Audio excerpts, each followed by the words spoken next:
New Order, and here to stay on XFM 104.9. Well, we're here to stay, aren't we, Steve? True enough. Well, for another 4 weeks anyway, then we're off. Then That's four more right. shows. They'll have to order a new DJ. Alright? That was genius. Hey? Oh, wow, I'm it's as simple as that. I'm Ricky Gervais, Steve Mitchell, and Karl Pilkington. Oh, man. Did anyone read the Guardian yesterday? It was Steve's big. We were interviewed together. I've never been interviewed before in the paper. I've certainly never had my photo in a national. We were very paper excited. We loved the interview. It was talking about our top 10 albums between us. We loved it. We talked really fast, like school kids. We were excited. It was a great interview, and all the way through, it was Ricky Gervais with his writing partner, Steve Mitchell. Stephen Mitchell. It's He not was even gutted. like Merchant. He phoned me up the night before and he was gutted. And I know it's awful. And it was big letters and just all the way through and the caption. And it's just like, oh, God. But it's embarrassing. Do you know what I mean? It's embarrassing because it's like I was trying to get in the paper. I couldn't believe my luck. And then that just draws attention to the fact that I'm not a celebrity and consequently they can't even remember my name. But the worst thing was that, one of my favourite albums of all time, I said in there, was, Blood on the Tracks by Bob Dylan. And I said, because, you know, I think one of the most beautiful songs ever is If You See Her, Say Hello. And of course these people were sort of transcribing it from, you know, a dictaphone. It came out, my favourite song of all time was If You See a Sailor. If you see a sailor. Oh, hello. Fruity. Oh, Bob Drillboyd's, Up on the Trab with, where's the sailor gone to? With Ricky Gervais and Steve Mitchellings. Oh. I don't know. They must have thought my name was Mitchell all along. They obviously never knew. The evidence is there. But I don't know why. It was like they reported in the paper that we'd been nominated for a Sony, and it said, Ricky Gervais, who hosts the breakfast show on XFM, and it's that sort of, it's just guessing. It's like, presumably someone's gone, does he host the breakfast show? And someone's gone, yeah. And that's their research done. Yeah. But there was a thing about, The Office set in Swindon. That's someone going, just write an article about The Office. Where's it set? Swindon, I think. Is it? Yeah. Okay, that'll do. Yeah. Yeah. Even Pathetic. we research the show now and again, don't we? Yeah. Even we look things up. Well, actually, people phone in. Usually Yeah. that fella. What's that fella's name that calls in who's not got the website? He's got a funny name. Oh. Gilbell or something. James. Phone in if you remember what his name is. Yeah. He's James at Lose Control. Yeah, what's his surname, though? Oh, for goodness sake, this is just gonna be interesting to him. Yeah. And his friends. Oh, yeah. Oh, yeah. You remember? We better play another record. Yes. I'll tell you what, if Johnny you like... Mango. Mango, that's it, yeah. Now, if you like Elvis Costello's Alison, or maybe Rick, I do. Freeze, My Brother Jake, One of my favourites. stay tuned. Badly Drawn Boy, Silent Sigh, Cracking tune, that. XFM 104.9. Maybe there'll be a few silent sighs around London on the 4th of May when, that's it, we're off the air for We are 3 indeed. months. Yeah. Wow, you're really getting into the DJ patter today. Yeah. Brilliant. Yeah, it was good. Yeah. Slick It's only links. taken, what is it, 5 years? Yeah. Now you're finally as good as Foxy. Coming up, Yes. that anecdote that Karl didn't get to last week about Neil Armstrong. Oh, right. I can't wait. It's because he took 3 links telling us about the horse. Yes, of course. Of The course. horse. Think of Yeah. that. Wow. I went out with Karl on Thursday night. Right. Right. It was one of the most enjoyable nights. We just went out for about, what, 5 or 6 pints, a little crawl, and adventures happened around Karl. Yeah. And just me sitting talking to him was just incredible. I'm thinking that a competition would be win a pint with Karl. Yes. That'd be a hell they of a just gift. have to go for a pint and they can ask him anything they want. Yeah. He's just great. We met my friend, didn't we? Tell him all about that. Oh, yeah. Yeah? What? Did you enjoy it as much as Ricky, Karl? Yeah, there was things I learned as well, like, which was good. Okay. You know his mate Robin, don't you? Yeah, yeah. I'll You'll discuss that later. I'll tell you later about. He's got all his near-death experiences to come. Win a pint, and of course coming up, Karl's homework was the quotes, and Karl's come up with a great idea to show that anyone can do quotes. He's invented a thing like faking it, where he's got 2 real quotes, Right. and he's made one up. Okay. And he's going to fool us. I bet we won't be able to. Brilliant. Sorry, what was the challenge last Look at him looking at us. What's the matter with you? It's just that before you were like, no, this is good for you, but What? now it's turning into a game. At your expense? Yeah. Has it only just dawned on you? Karl, well, I'm joking. It's great, honestly. It's really good. What was the Karl challenge last week? You said it, I thought we did the quotes last week. No, but I gave him a book Happiness. on happiness. It's all about happiness Right. and what the pursuit of happiness, and it's in sort of like quote form and everything. But Karl's gonna do a couple of ones and faking it just to show. I mean, because he's been coming up with fables all week as well. Now he comes up with something, he goes, "That's a fable, isn't it?" And he tells me so he's getting good. Now, to it all. If you play another track, what have you got? You got something special? I brought in. I saw Elvis Costello and Jonathan Ross a couple of weeks ago, and he did just an acoustic version of Alison, and I forgot what an amazing song it is. And it's just he's fantastic. He's the man. Listen to this guitar sound. It's so beautiful. My aim is true. To provide quality entertainment of a Saturday. That was awesome. Elvis Costello and his attractions, and Alison on XFM 104.9. I'm Ricky Gervais. Steve Mitchell here, and Karl Pilkington. Oh, isn't it? It's going all right. It's going all right. I obviously been doing some acting, as you know. I mentioned it last week, doing this this sort of comedy pilot. This week, Karl, you're going to be loving this. I've been doing stunts. I swear to God, I've been doing my own stunts with the guy that once made Christopher Reeve fly as Superman, right? And I was doing stunts. I had to do a thing where my character has to commit suicide. Don't think we didn't bring that up. Were you anywhere near that horse? No? Fine, let's carry on.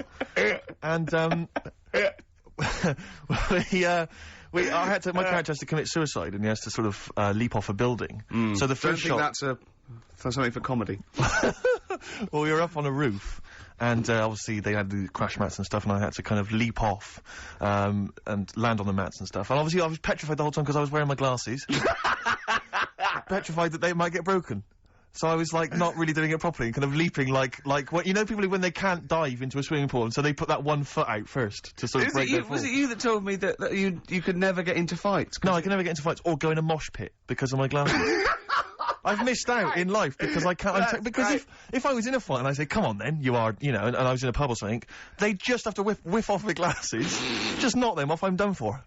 I got nothing. Really short-sighted, are you? Yeah, but anything's an advantage in a fight, isn't it? And the fact that they're just a blur is bound to hamper my otherwise brilliant, you know, ninja skills.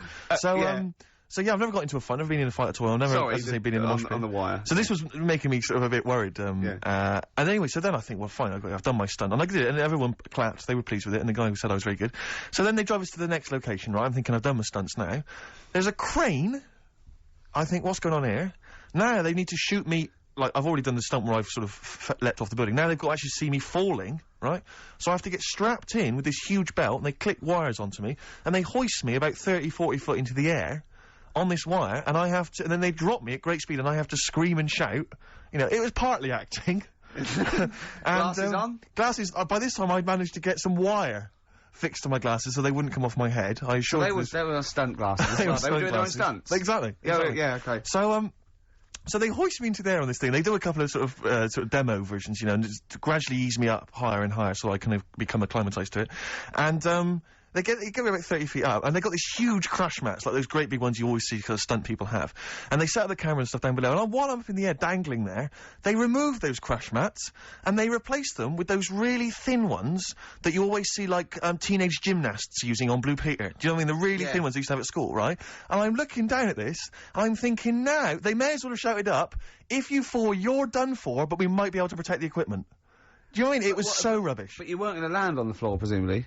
Well, the idea was that the wire would stop that. Oh, I see, but there was no that was their safety. That was the safety net. Why did they not leave the real ones in? Because they had to, I don't know, for the shot and stuff, they had to be able to do it. But anyway, what was particularly joyful is one of the other actors pointed this out, right? This is the, this is the health and safety statement from the stunt guys, right? And they obviously have to write up this health and safety statement about how they do it.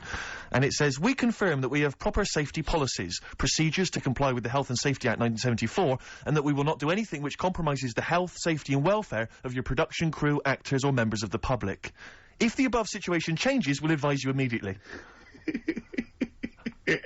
I mean, if they think that maybe they do want to hurt members of the public, look at that fat one over there, just try and hit her and bring him down. Don't worry about that one. Don't worry. She can take it. She can take it. But, so that reassured me, obviously, and, now my whole body's racked with pain. Limbs, arms, head, neck. Unbelievable. Well, is the shot worth having? Probably not. You'll wish you Do you know what the cameraman whispered to me? The cameraman whispered to me, he'll probably never use it. Yeah, Steve, you'll wish you hadn't told that wimpy tale when you hear just three random tales of near-death experiences that Karl told me. Right. Coming up. I mean, Honestly. Really? At least you had stunt people and crash mats. Yeah, And you got paid. Yeah. The things that he got up to, just through stupidity, Well, will put you what? What one of them wasn't through stupidity? cakes. I'm already excited. The cake one? Yeah. Which one's that? Sorry, you had a near-death experience involving a Hold cake? on, I've got 3. I've got the paper round, the nicking slate, and the Mr. Freeze. What's the cake one? Yeah, I suppose. The cream cake. Oh! Yeah. Right, Play now a you're record. talking in riddles. Play Can a you have these record. next? Yeah, play a record. Cooper Temple Claws. Who needs enemies? Good question, lads. Nobody. This is XFM 104.9. I'm Ricky Gervais. Oh, they should print a little book of those. They're great. Oh, how you can relate any song or artist to anything else. Easy. Joyful. Easy. Well, yeah, so, me and Karl went out, for a beer, and it was great, wasn't it? Yeah, enjoy We started off, Good. and you met my mate, Robin, didn't you? Yeah. And, some of the stories. Do you want to tell Steve some things about Robin that you Robin, learned? do you know him well? Yes. Well, do you know about his worm problem as a kid? Go on. Right. He, what I can remember is he had worms as a kid. Not sure how you get him. He never answered me. He was getting a bit touchy about it. Right. But this is like the second time I met him. I think he was a bit annoyed that Ricky told me about his problem. What Yes. now? Now straight away, you not being there, instinctively, what do you think went on with this story about worms? My suspicion is rather like when you told a group of people that Robin had once suckled milk from a cow's udder. Yeah. He told me that. Yeah, did he mention that as well? Yeah. Yeah. My suspicion is that, like the cow story, the worm story is not true. But And why, Robin- why would he get so sort of uppity about it? Well, Because it's not true. imagine if that wasn't the first time he'd done it. Imagine if he did that every single time he was with somebody for the first time and Robin was just met them. He will tell that story to anyone. But they do say there's no smoke without fire. Oh, Robin! I also told him. That's a fable. I also told him that the way Robin cured these worms Yep. was because the doctor told his mother, right, to hold a piece of ham or cheese near Robin's anus so the worms would come out for the food, and he believed it. I'll tell you why, though. I said to Robin used to sit on spam to try and get the worms out, and he believed it. But Steve, right, do you remember that story about 3 or 4 years ago where there was some bloke in the army, he went away to somewhere, Vietnam or whatever, he was messing about in the woods, Messing about in the woods. Shouldn't he have been fighting? whatever, Yeah. right, and he walked through some lake, and I think he'd cut his toe or something on something, and some worm of some sort crawled in the gash, Yeah. and it was in his body, and the doctor said, we've got to get this out of your body. So what they did was, they said, right, the thinnest part or something of your body that things can crawl through is on the top of your head. So they wrapped Where some the skull is. so they wrapped some bacon. No, they didn't! They did. That's oh, that right. thing. So Everyone. he's gone in via the toe. So what we do is, I'll tell you what, that worm's probably heading straight for the head. We'll put a bit of bacon on it. The thinnest part of the body is the skull. Of course it's not the thinnest part of the body. It's where your brain case is, isn't it? It's the skull. There was a reason for it, and it was like they stuck some bacon on his head. And As ever, the vital piece of information, i.e. the reason, Karl seems to have forgotten. because the worm was in his body, and they said everyone likes the smell of bacon. Including even a worms. worm. Again. Even a Vietnamese lake worm. They love Oh, they love Remember bacon. Remember last week when I said about the little fella with the bone with no brain, and you were proved wrong? No, Please. no. We were saying it wasn't a little fella. We were saying it was a stillborn child. It wasn't a little You're fella. changing it now. You weren't having any of it last Right, week. hang on a minute. I'm getting confused. There was a Vietnamese... There was a Vietnamese snake that went inside of a soldier. worm. A little, like, maggot or some sort that you have to get out of your body because it causes problems. Yes, and so in order to get it out of the He runs body, amok. they strapped bacon to his head. Yeah. That is great. This doctor. And did that work? I think so. They had a picture of him smiling. Oh, God, what, the worm or the bloke? The bloke. Oh, dear. Honestly, I hope someone knows the story. And Right. it was about 3 years ago, I reckon. Okay. And, yeah, it did work. GI bacon. So this is why when So what, the worm burrowed out of his head to get the bacon? get to the bacon. Right. That's great. So this is why when Robin was telling his story, I was a little bit disappointed if it wasn't true. Right. Because in a way... You know Robin's never been to Vietnam.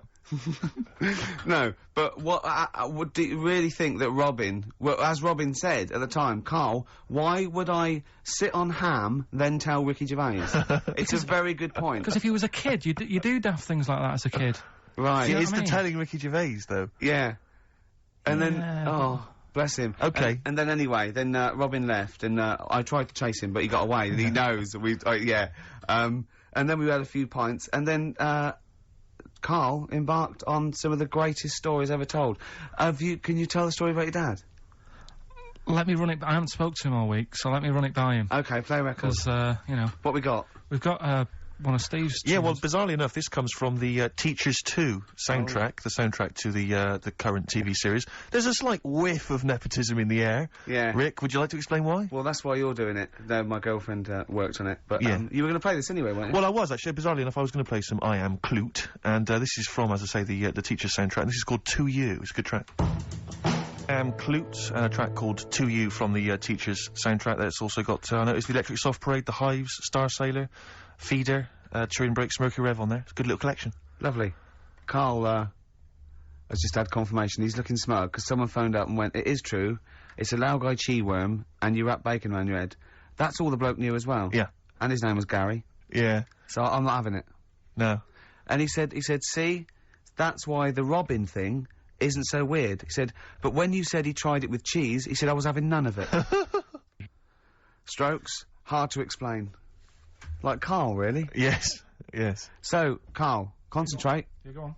So, we'll leave the worm with the bacon wrapped round the head, shall we? Well, if you're ever caught in the jungle... Yeah, always carry some... bit of Danish. Good advice. Lovely. So, would you like to start on your... to Steve, because I've heard all these. We won't do them all. Well, we'll start off with the Mr. Freeze. Tell Steve the story of Mr. Freeze. This is the first time he nearly died. This is the most serious of the lot, really. So, what it was, do you know, like, I don't know if your mum and dad did the same thing, but, like, they do the weekly shopping on like, a Friday. Yeah. So when you got to Thursday, there wouldn't be much stuff left in the cupboard. It'd just be like, you know, your Jacob's crackers and stuff like that. So when they'd been to the supermarket and they came back, I was like, you know, what's that saying? Like a pig in...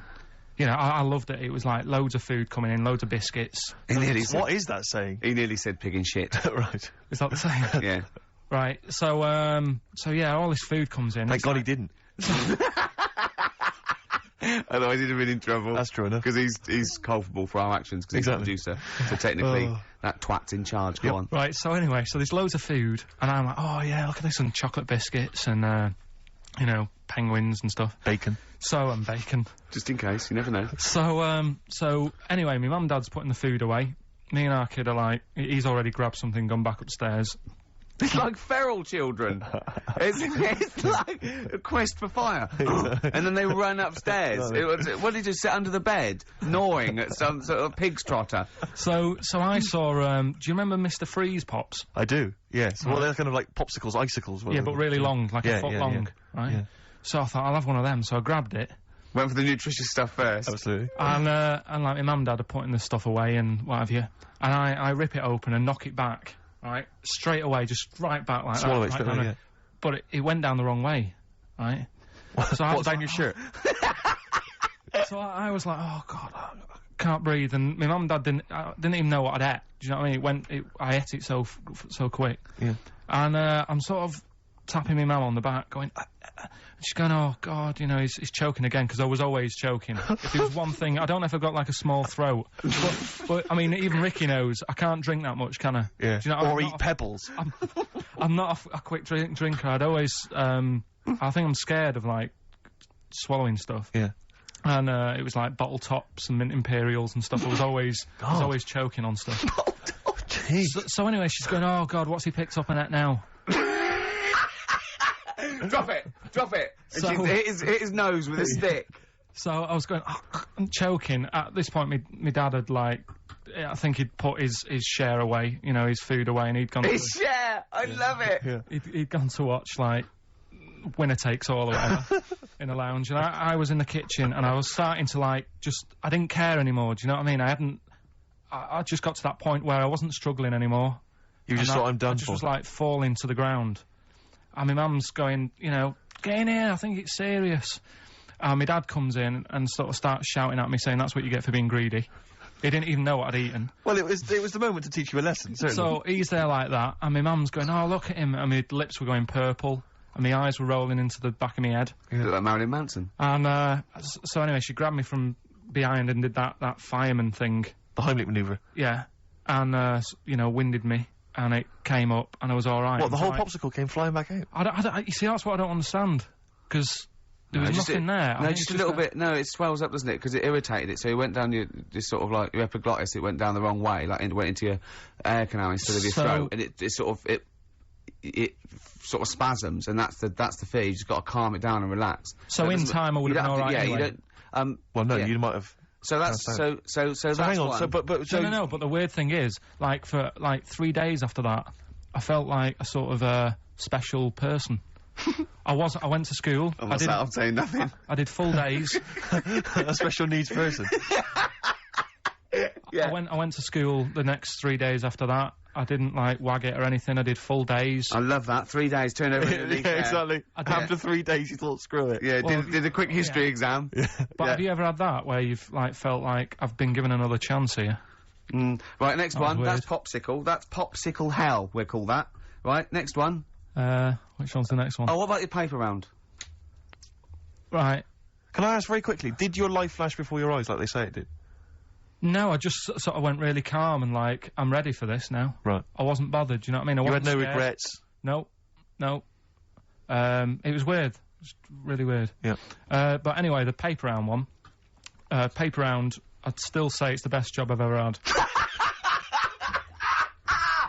And he means it! No, I really enjoyed it. It's like, you know, you don't have to work with anyone else, right? So you make your own rules. Just think of that. You know, you sort of You're spreading information to people, vital information. Giving a service, and no one else is around, you know, you can just do what you want and think about stuff whilst you're cycling around on your bike. It's really good. Yeah. So anyway... Imagine the stuff he's thinking about when he's riding around his bike.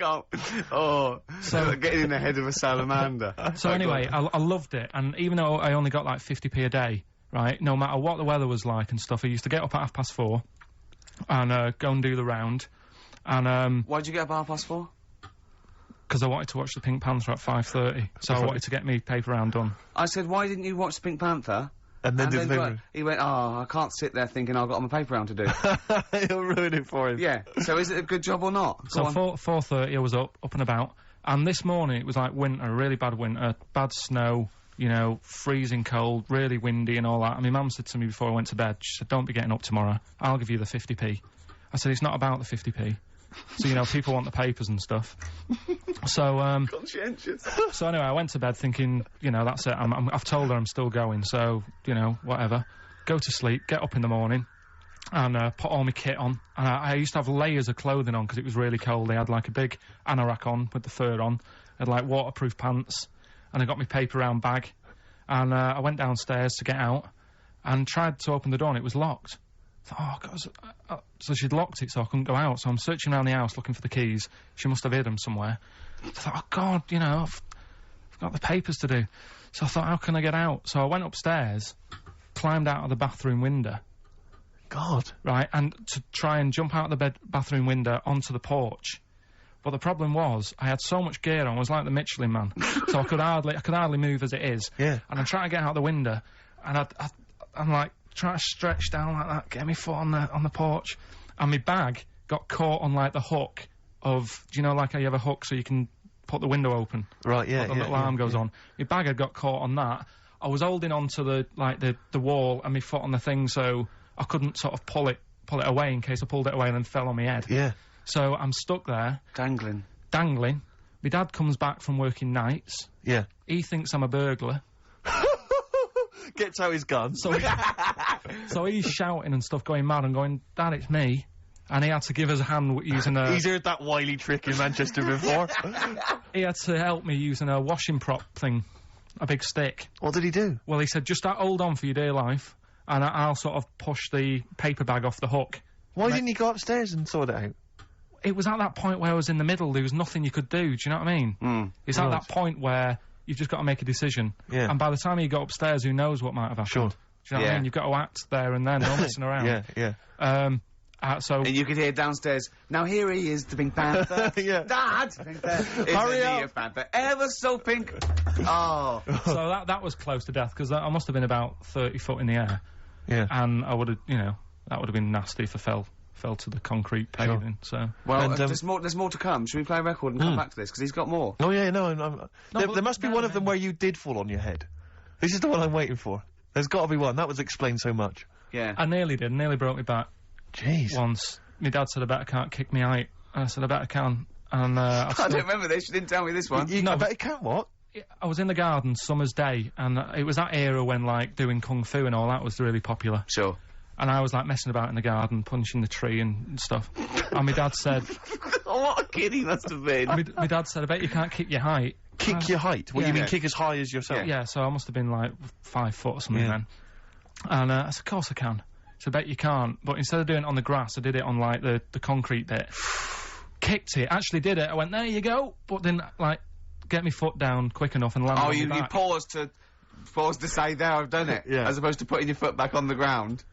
And landed on my back, and I'd still get back trouble now. Do you? Because they say that, don't they? So, to cut a long story short, he gave me about 4 or 5 near-death experiences, and he went, and the whole point of this, he went, so that's why I think I'm going to die of something horrible, like cancer. And I went, why? He went, right, you ready for this? Yeah. He said, well, I don't check my balls. Wait. He said, I don't like the feel. Karl, always check your balls. Do you I check don't yours? like the feel. Why don't you like the feel of your own balls? They just... I mean, you know that I don't like bodies anyway. Right. Do you know what I mean? It worries me a bit that you've got all that going on in your body, right? And your skin's keeping it all in place. Right. Stop. We're going down a whole other avenue of discussion. Let's play a track, let's come back to it. Oh, right, I've brought in this, this is, free, you'll know, from the Jeans commercials. Yeah, All Right Now. Long time ago, All Right Now, yeah. But this is a great little track. This is, My Brother Jack. Stereophonics, Vegas 2 times, XFM 104.9, into the last hour. Yeah. And then 3 shows to go. That's true enough. Until we're off the air. I'm Ricky Gervais. With him, Steve Merchant. Carl. Oh, yeah. Alright? Yeah. Let's go on, tell you, we cut short last week, weren't we? You had an amazing story about Neil Armstrong, didn't you? Well, we've been doing quotes, haven't we? Like famous quotes. Sure. Yes. I've, gone down in history. Yeah. And, I was saying, quotes don't really matter. It's more the situation that you're in than the quote itself. Go on. So, like, Neil Armstrong, if he'd have said,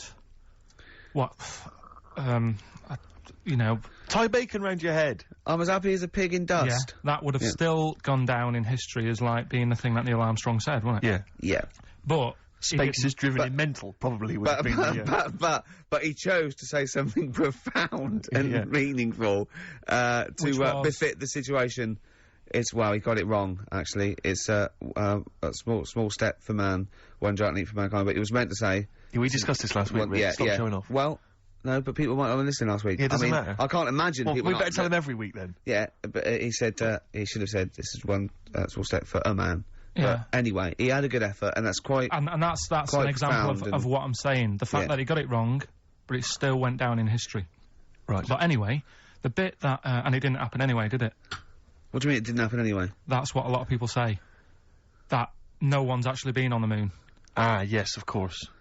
They filmed it in Teddington Studios. Well, they were saying something about there was shadow on the film, and you wouldn't get shadow on the film, and... There's all sorts of things. These people that you always quote as they... Who are they? Are they living in jars? Are they little fellas in jars? Look, Go on. Do they appear to you in dreams? I've spoken to different people about it, and there's loads of little things that if you watch that programme, of them being on the moon, there is no way they could have done it. Right.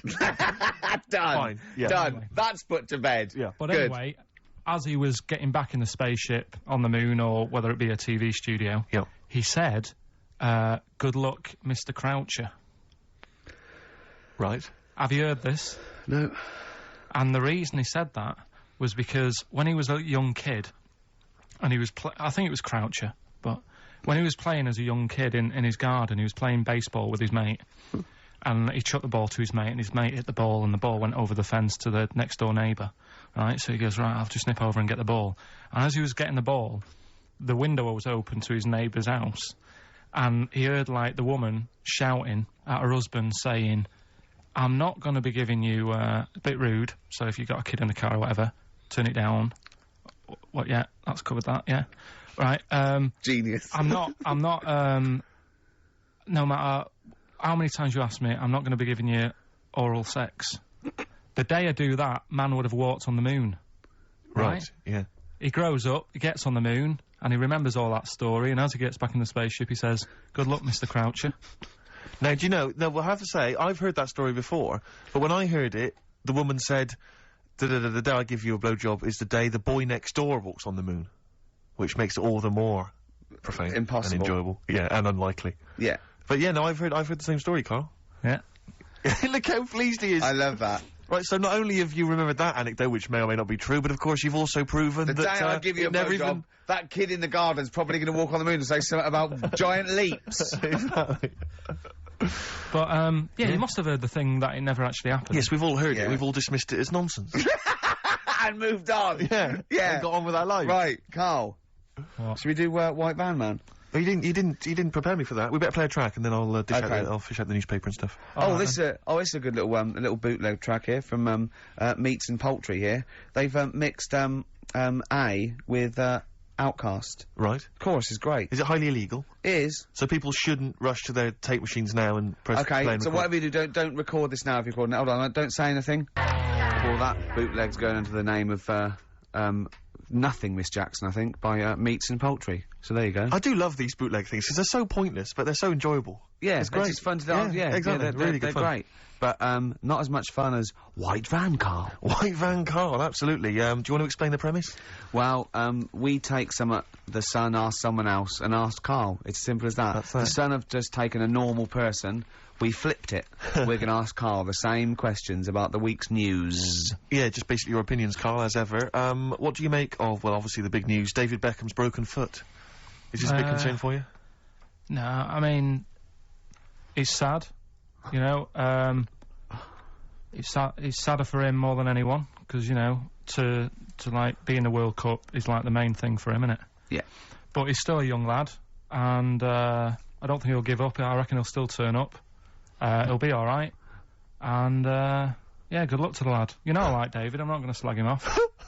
Wise words. He says that like he knows him. Like he's popping round for drinks later. Yeah, like we tried to stitch you up. Go on. But, obviously yesterday, was it yesterday, I think maybe Thursday, the Sun printed a big picture of, David's, foot and encouraged everyone to touch it at midday, because hoping that this would somehow, if we all thought and prayed together, somehow that would help his foot heal. Do you believe in that? No. Have you any belief in that? No, you're going down the old, like, Your Agella route, aren't you? Sure. And it's stupid. Yeah. I'm sure, I mean, it's nice effort and everything, it sort of cheers everyone up. Hold on, you believe in ghosts and warlocks Yeah. and licking toads. Why is that any more stupid than all those things? It's not going to work, is it? All right. Fine. It's rubbish. Okay. Okay, what about this then? There's, apparently now available £1.5 million apartments available on an exclusive ship which sails around the world. Yeah, it's like, What do you make of that? it's a huge thing, and you live on it, and it's, I mean, in theory, How big is it? it's mental. Do you know It's when- like Huge a luxury town liner. centre. Do you know how, Because- like, people said that the Titanic was the biggest ship? Was that only then? They've got Yes. bigger ones now, haven't they? Yeah, A lot bigger. oil tankers are much bigger, and yeah. No, but actual Liners are big. Yeah. It was the biggest then. Yeah. Because my mum told me that there was one that was that big that it had, like, rough areas on it.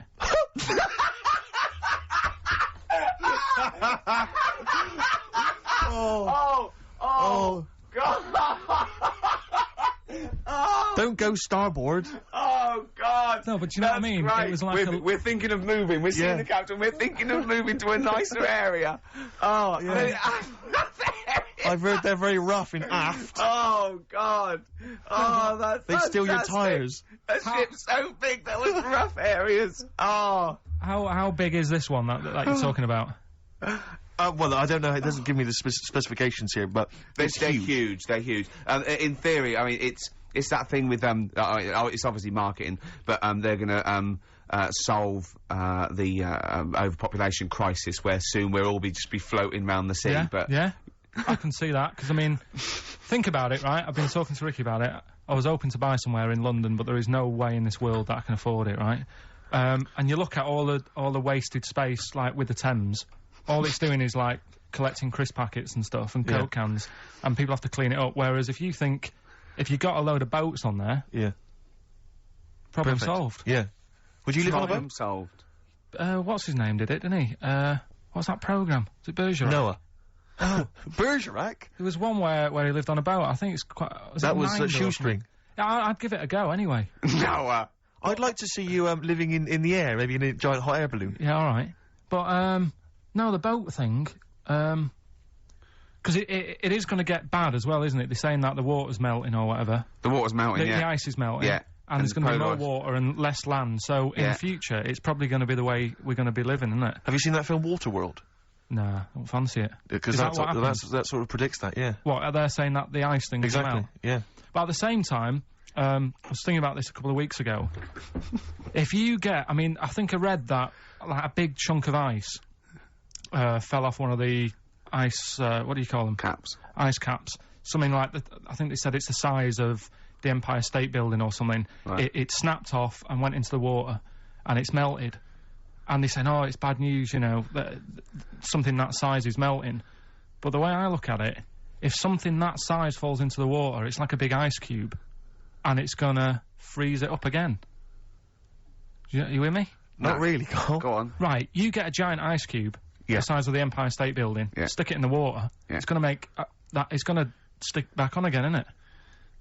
Well, no, only if it freezes up again. Yeah, well, it will freeze up. The water's going to get cold again because you've just put a giant ice cube in the water. So when you put an ice cube in a drink, the drink doesn't freeze, does it? No, the ice melts. If you put one the size of an Empire State Building in your glass of Jack Daniels, it's going to make it freezing.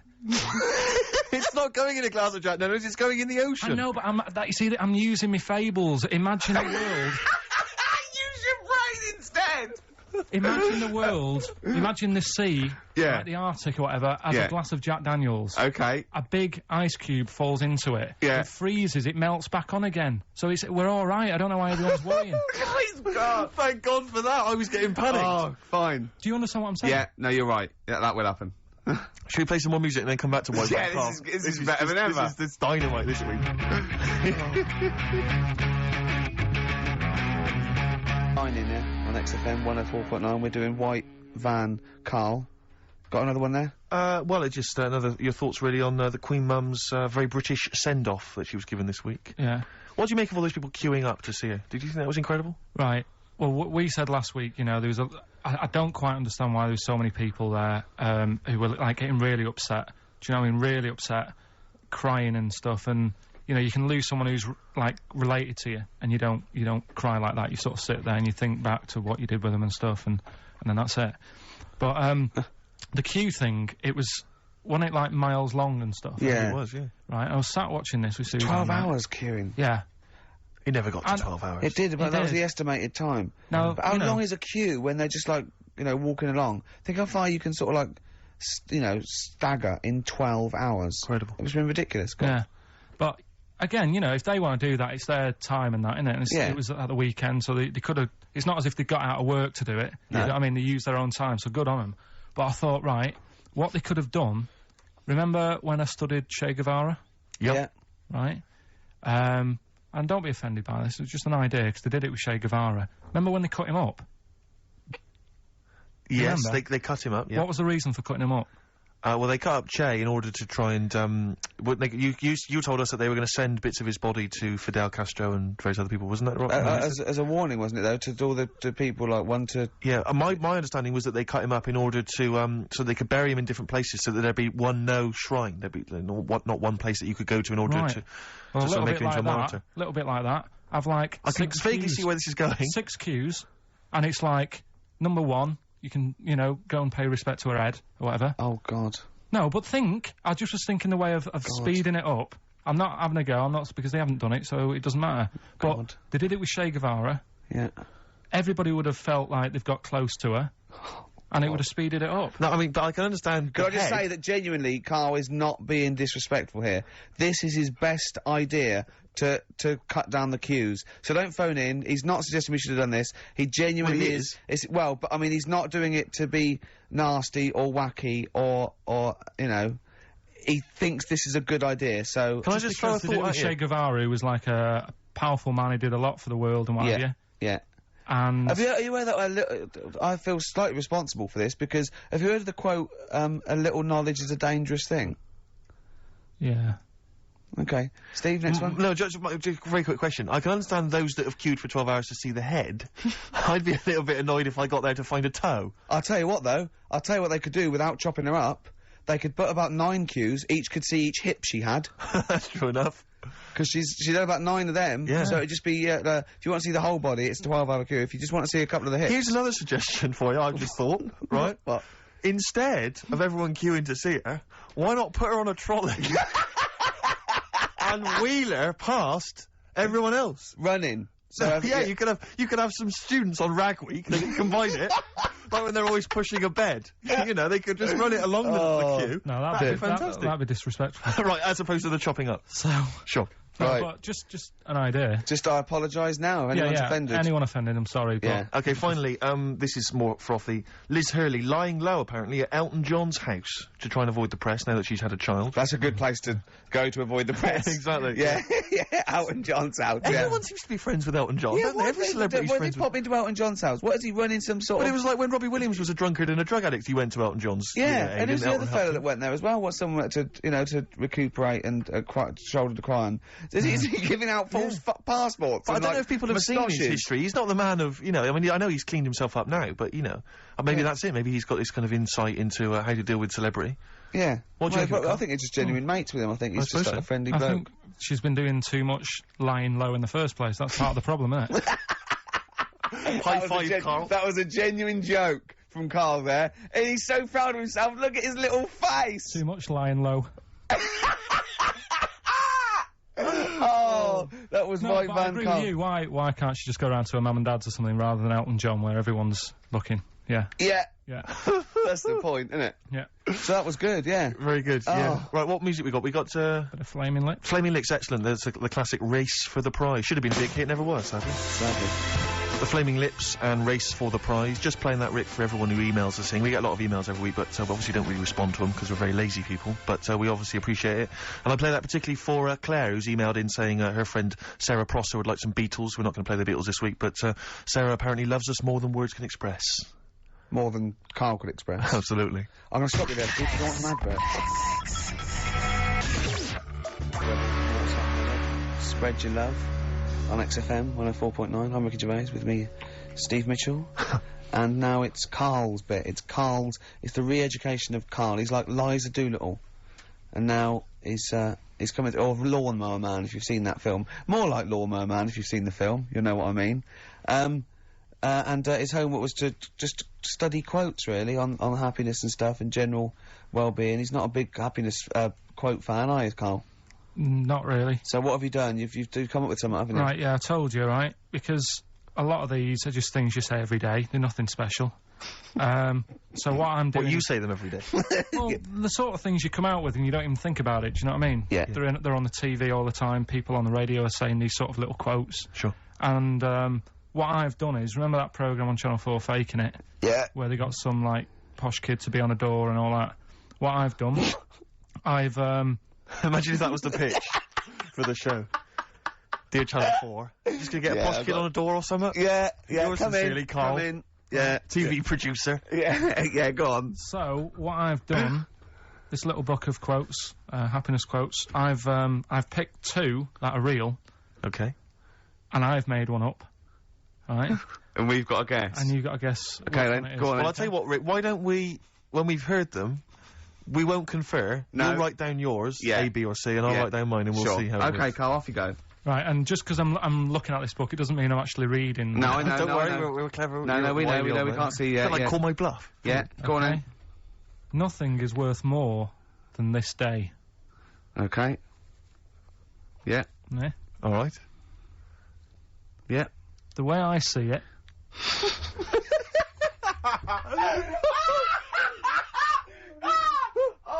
Oh God, my head's gonna burst. No, hang on. My head's gonna burst. No, Hang no, on. this might not be Karl's. It might not be. How do you know I haven't tweaked them a little bit? Yeah, good Okay, point. fair Good enough. point. No, good point. The way I see it, if you want the rainbow, you got to put up with the rain. Yeah, okay. All right. All right, yeah. Okay. Hang on. Yeah. Come on. Cat food.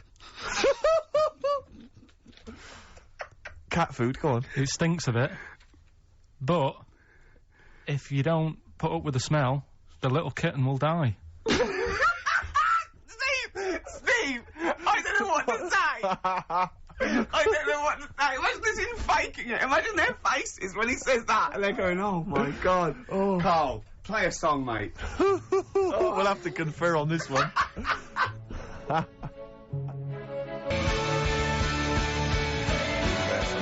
By Blair. Well, that's just amazing, Karl. Just read them again. Two were real, one was fake. Go on then. Right. First one. Nothing is worth more than this day. Excellent. Next one. What does that mean? Well, cherish now, cherish your time. Okay. Because you can't get it back, and Yeah. you know. That's the way I saw it. Carpe diem, whatever it is, seize the day and all that. Okay. If you want the rainbow, you've got to put up with the rain. Yeah, of course. Yeah, rough with the smooth. You know, it's not all plain sailing, but you know, rainbow's beautiful, but it comes because of the rain, which you might not like. So Yeah. make the most of everything, and yeah. Good. Cat food doesn't smell good, but if you don't put up with it, then the little kitten will die. Right, no, Karl, that is a good effort. Now that one's yours. I mean, obviously, right? Right. Right, no, but it's a good effort, right? I mean, it slipped seamlessly into the others. Yeah. Don't think it didn't. No, but it's good. I mean, we knew it was that one. But what I will say is, it's good. But what you don't know, maybe subconsciously, is, I mean, it's very similar to the putting up with the rain and the rainbow. But that's good. Why do you think that? Well, What does mine mean? well, even though it smells bad, it's good for something. Right. So See, that's I didn't look at it like that. What do you look at that? I kind of thought. Was yours more specifically about cat food, generally? Because you know, normally it's an analogy. Yeah, or a metaphor for something, you know, much bigger. Well, no. The way I mean, looked at it- Dolly Parton, who I think did the rain thing, she wasn't specifically concerned about weather conditions. No. It was a sort of general idea. was all about life. Yeah. It's Well, that's what I've done. Go on, I've used an everyday thing Yeah. and put it with today's problems. Right. Go on. So, like, my girlfriend, yeah, she might like to go shopping for clothes. I hate it, Right. but because I love her, I put up with it. Ah, that's nice. Yeah. Yeah. So you love that little kitten. You can't stand the smell of the stuff you got to feed it, but because you love it, you go, well, you know, I'll put up with this just for a few minutes, and then I can like squeeze its head later and give it a little. Sorry. Can we go back? You know, stroke its head and stuff. Oh, right. Yeah. Sorry, it was a bit of a slip, was it? Squeeze its little head. Yeah. Yeah, well, that's just the thing that I do with cats. Put it in a bag and drown it in a lake. I can feed it and then I can throw it against the wall. Exactly. So you didn't see it like that, did you? No, that's very good. So it's about love, is it? It's about putting up with the bad things Yeah. for something you love. Yeah. Well, that's nice. But that's very Karl, good. you seem now to be convinced and rather smug that you've tricked us and that you've fooled us and that we didn't understand it. Well, but then- I say that's your fault, not ours. No, it's not though. I mean, look, that man in Forrest Gump, he was a bit of a nutter. And he came up with the life as a box of chocolates thing. Yeah. Now, if that was in this book, you say, oh yeah, brilliant, you know, good bit of work. But if he was sat here doing the show with you, Yeah. you'd be taking the mickey out of him. Sometimes I feel he is. No, but Karl, I could. In fact, if people are out there, we're too lazy. Could you write down everything Karl's ever said? Because I think we could publish that. Yeah. He said one today. He saw my salamander. It's not a euphemism. He saw my salamander, and it's just sitting there in the tank. Your exotic pet. Yeah, and he's worried about there not being a lid on. And he said, I went, what are we worried about? He said, well, he said it sits there for 24 hours a day, obviously planning to get out. Well, he's got nothing else on its mind, and it's the daft thing is, he has actually got the lid ripped up a little bit. Like, it's got nothing else to think about.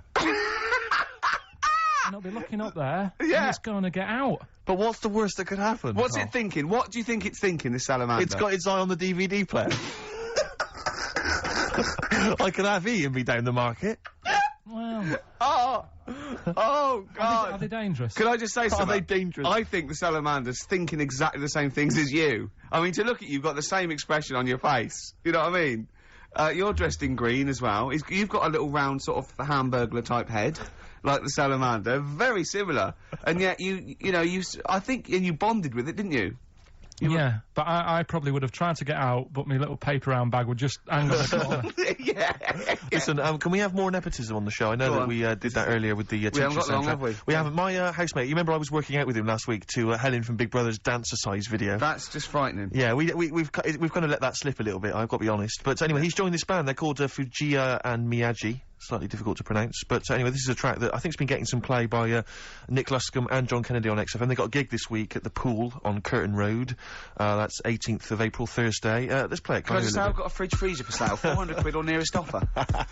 Fujiya and Miyagi performing live Thursday the 18th of April at the Pool on Curtin Road. Admission is free, Rick, so I imagine you'll be heading down there. Yeah, I will.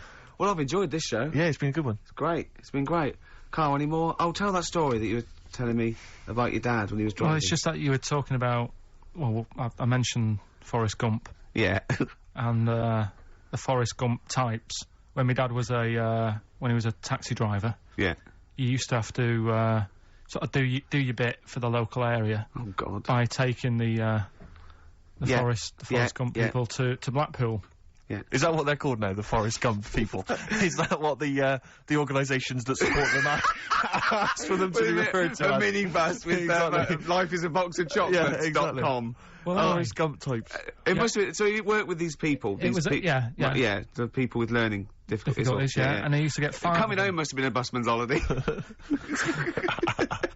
So he got 5 of them in the cab.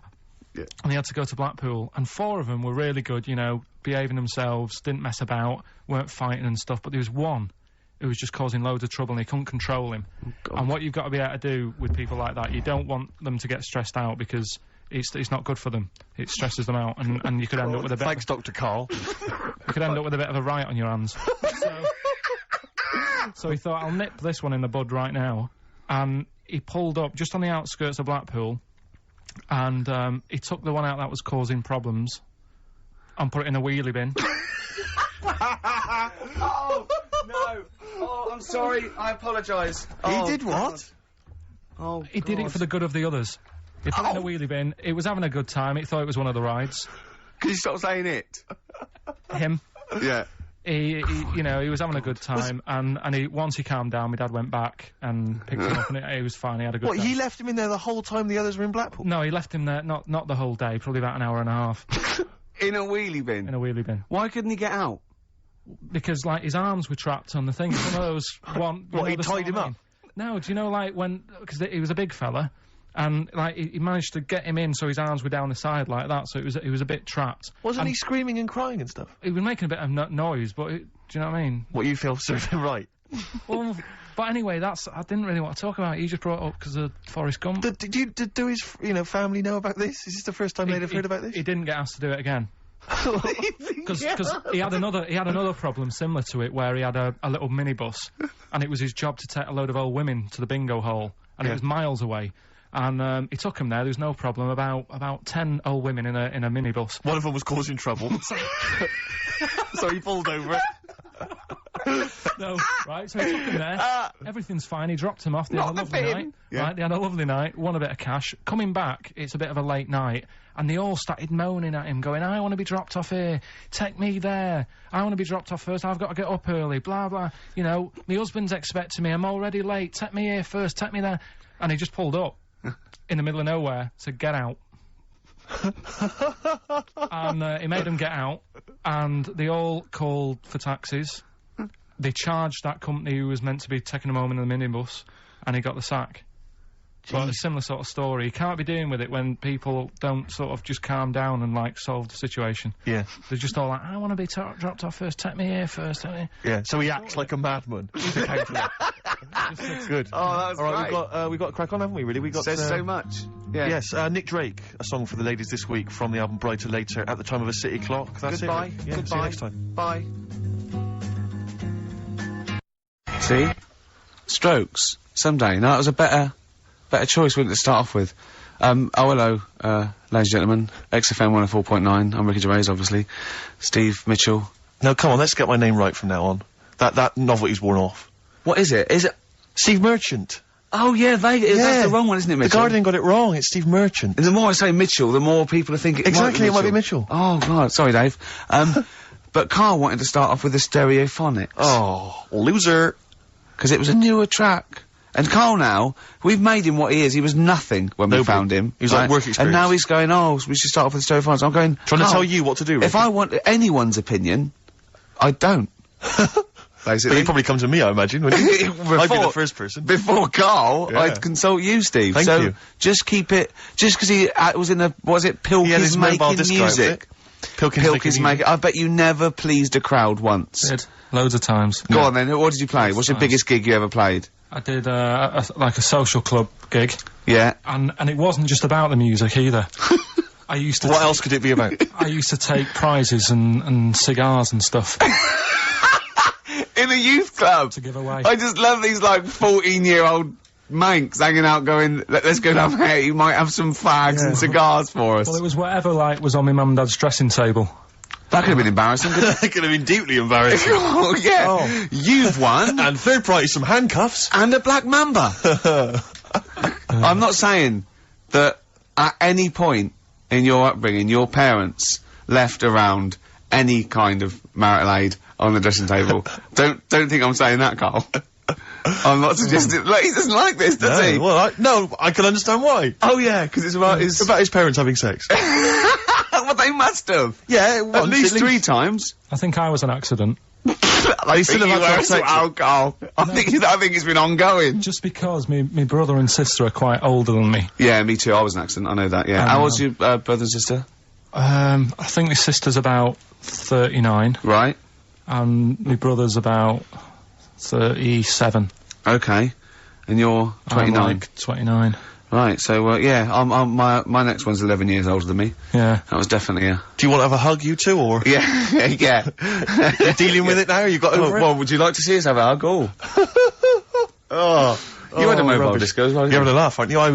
Every single gig I did, it's dynamite. The people loved it. It was storming. What was it called? I ran it from about the age of 14 to 18. What was it called? Was it called in the name of our mobile disco? Yeah. It had 2 names in its lifetime. Yeah. It started its life as... Bear with it. Go on. The rock and roll DJs. Oh my god. The rock and roll DJs, that's the worst. I mean, that's the worst. Yeah. That's the most appalling. But then it became pretty bad after that, when it became the Fantasy Island Roadshow. Why? I don't know. Because everyone up to you looked like Tattoo? Partly that, and because I liked the programme Fantasy Island. Why did you like the programme Fantasy Island? Well, it was about love on an island. It wasn't. It was about a midget on an island. No, the midget was a minor character. It was about people going to find love and romance. You obviously switched off once the midget had gone off and said, there's the plane. Oh, that's that then. Your parents went, that's over then. It's only 5 minutes long. Yeah, well, it's... Let's watch that fantasy midget. Yeah. What happened then? Because didn't they acted out their fantasies on an island? Well, people would pay to go to the island, to live out their own romantic fantasies, and invariably that's what was it always romantic? It was always about getting off it was a kind of love island, yeah. Was it? Well, no, not always. Sometimes they might be. Maybe I didn't watch the whole one. Maybe I did just see him, like, smack a little tattoo round the head. I think you just saw the trailer. Oh, really? But, so what did they sort of go? I've always wanted to have someone in... Well, no, it might be something like, I've always wanted to sort of, live out, being a gunslinger in a Wild West frontier town, so you might kind of create that fantasy. But what's that got to do with... Well, he invariably would find love, or he'd sort out some emotional problem he had. It was much more a spiritual, emotional journey than it was about little midgets running around. But was it like, I'd like to be a cowboy, and, like, Remember the Shag? Yeah, it was like Jim will fix it. Like those letters you wrote to Jim will fix it. I'd like to meet 5-star, and if something happens, so be it. Well, but no, I have to just say once though, this is my DJing credentials. I was once playing, music at a Scout Jamboree. when I was about 17, 16, 17. Big gig. There was 1,000 scouts there. Yeah. Right, and I tell you this, we were playing on stuff, they were loving it, they were dancing, it was in a big marquee, right?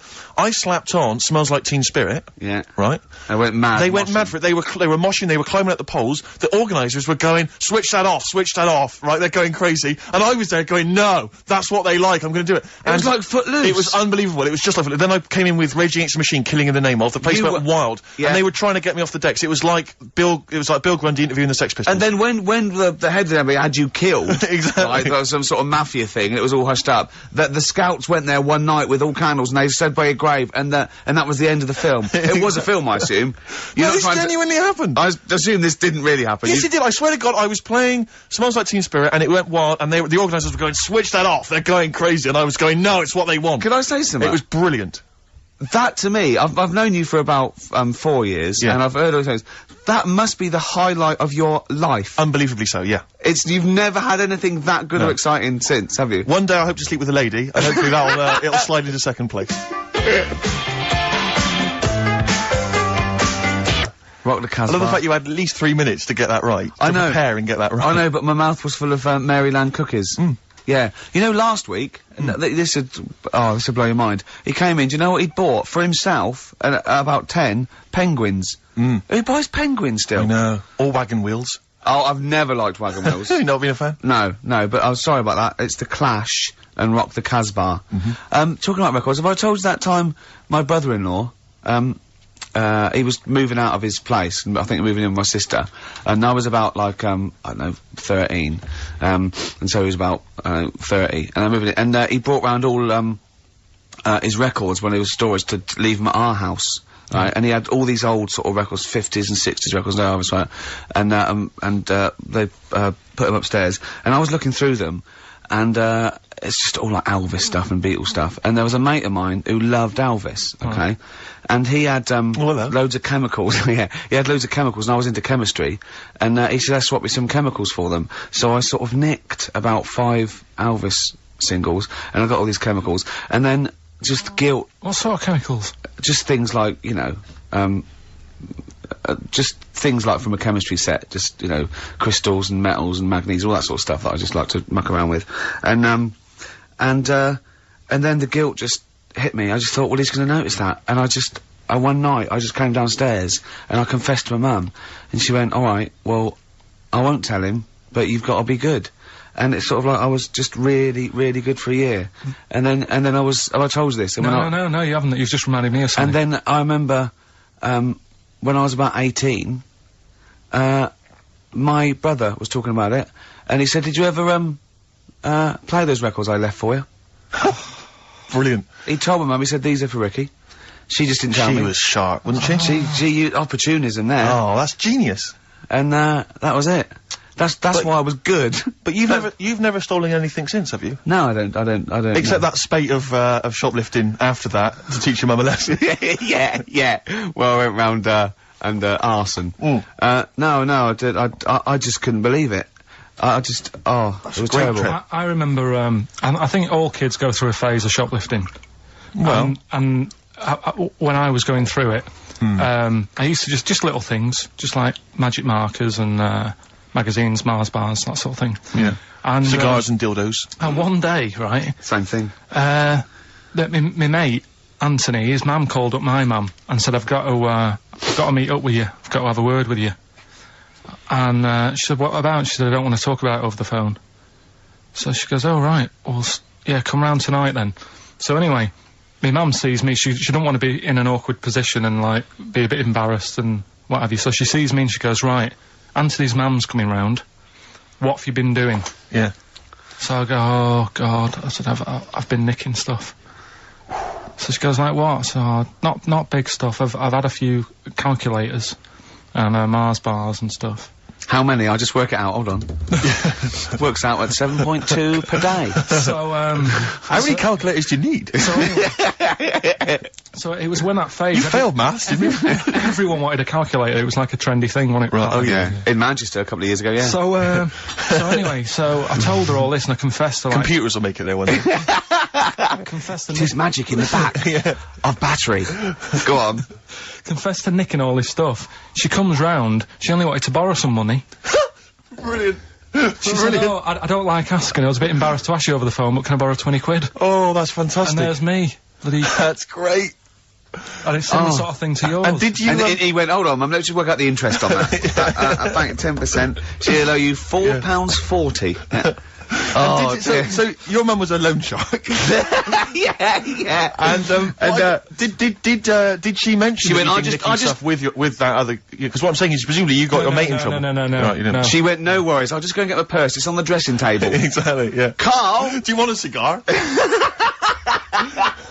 What are the things you used to give away at your disco then that you'd find on the dressing table? You used to go into your parents' room and go, what can I give away tonight? It was stuff like cigars. Yeah. I'd like cigars. Yeah. I had a pair of tights. What do you mean? Unopened. You know, you get them in like a long... Who did you give that to? Just whoever did the prize. It was stuff like, you know, we did like a little raffle. Just imagine Carl going, this is for a pair Who's going joyriding this week? Pretty Polly, sheer.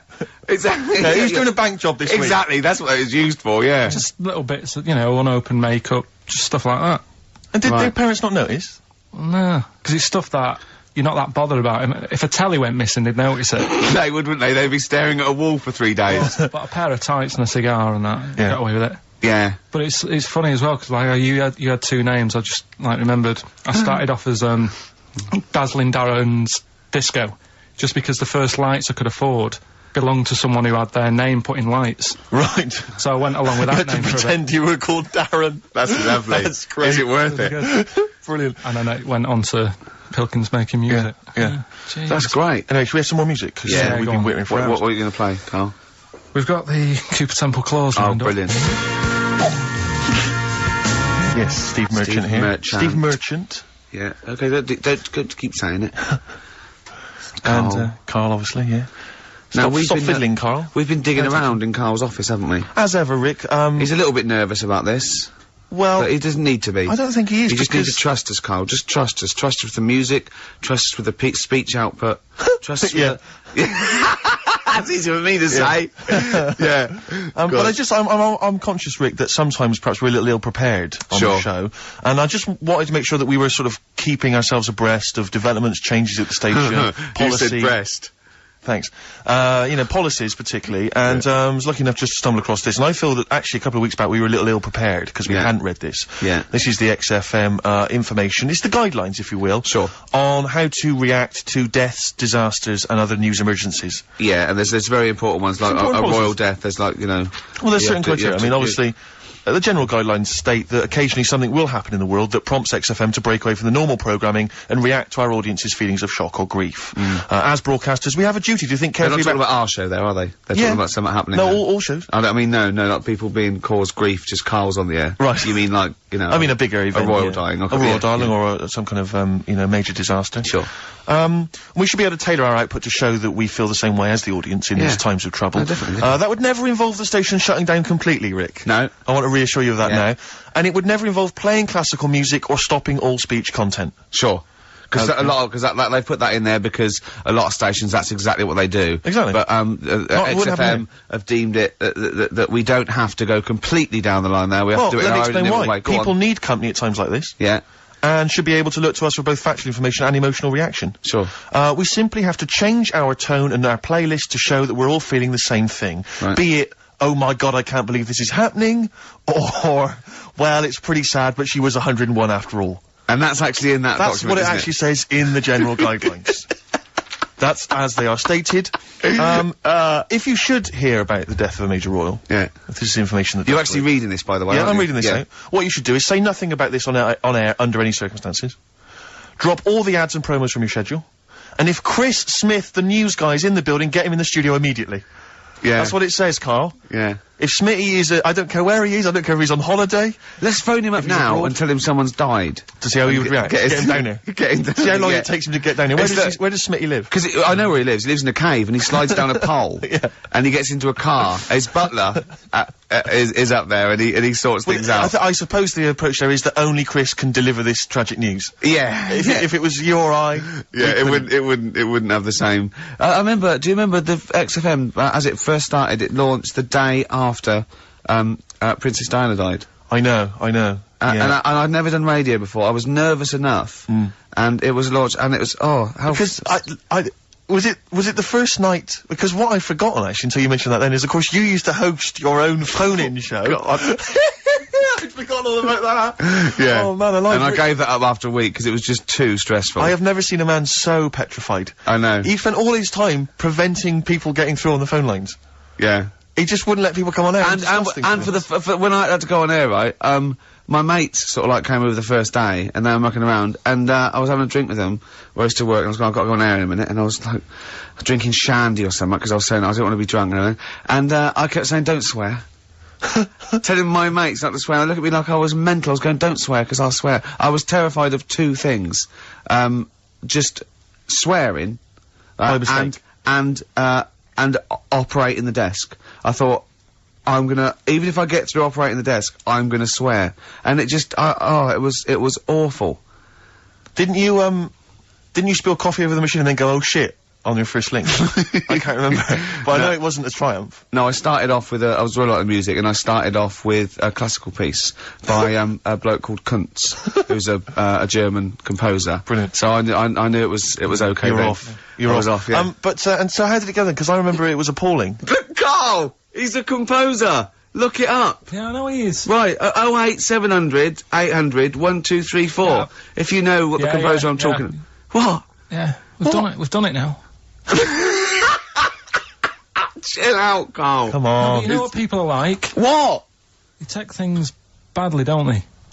Like who? Like what? You just... It's like a bull to a red rag, whatever. Yeah, but the thing is that we say bad words and we get in trouble. But I was listening to Heart, the other day, and they played Luther Vandross. And, that song, was it, Never Too Much, Never Too Much? Play it a bit. The lyric in this is disgusting. Woke up today, looked at your picture just to get me started. Hear that? Woke up today, looked at your picture just to get me started. That's filthy. Play it again. Woke up today, looked at your picture just to get me started. That is just depraved. Filthy. What a What is he doing? Just saying like that. Imagine that. He's got a young girl's picture, and he's going, oh, thanks for that. And he phones her up and goes, what did it say? You know that picture you gave me? She goes, yeah. He goes, well, I looked at it just to get me started. That poor young woman must... I imagine more that, like, she's sleeping, and he just sneaks in and he's got to put her on camera, she wakes up, he goes, what are you doing? She goes, what are you up to? He goes, no, I'm just taking a picture. Well, what? I'm gonna write a song about tomorrow, will you? Yeah, you're going on holiday tomorrow, aren't you? Yeah, well, I need that. I just need something to get me started. What do you mean, get you started? Yeah, you know, in the morning. And then that's on Heart. Alright. 6.2. So don't come on air and tell us what we can or cannot say. We can't say classical composers' names or philosophers like Kant. Exactly. So don't tell us that, Karl. Alright? Just play a record. What you got, Steve? Some ride, Steve. Yeah, I just think it's time that we listen to some Ride Rit. We haven't listened to them, I don't know about you and I, but I haven't listened to any for about 6-7 weeks. Yeah. Just thought it'd be good to have them on the air again. Yeah. And it's a tragedy they split up. This is the classic Chelsea girl, play it. Absolute glory. Their lifetime. I know. Yeah. Right, it's a great sound. But influenced lots of bands at that time. Yeah, sort of the old Britpop thing and the Wall of Sound and...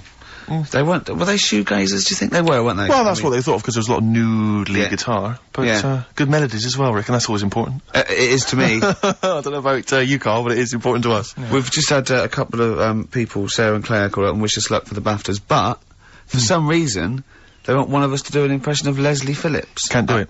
Doesn't he say ding dong? And hello and all that. That's not bad. But I want Karl to do it though. Yeah, go on, Karl. Go on. Hello. Well done. Say ding dong. Ding dong. Nice. Yeah. Do you do any other impressions? No. I Go. Think of any. Hello. Do that. Hello. Yeah. You look like a ventriloquist dummy. Hello. Brilliant. Oh, Karl. Do My Name is Bond, James Bond, as though it were Sean Connery. My name's Bond. James Bond. Do that. Go on. My name's Bond. No, do it as though you were doing an impression. Sean. So I'm trying to be Scottish? Well, yeah. Well, yeah, sort of. Perhaps a bit more specific than that. Sean Connery. My name's Bond. Keep going. My name's Bond, James Bond. Thank Jimmy Stewart. It's not bad. This is the best fun. It's like having your very own Fisher-Price toy for 2 hours a week. It's great. Do Roger Moore. Do that. Roger Moore. Phyllis Pierce, Percy Sugden. I'm licensed to kill. Anyway, she just said. No, this is a great game. No, that's enough. We'll come back to this another time. Yeah, anything you want Carl to do.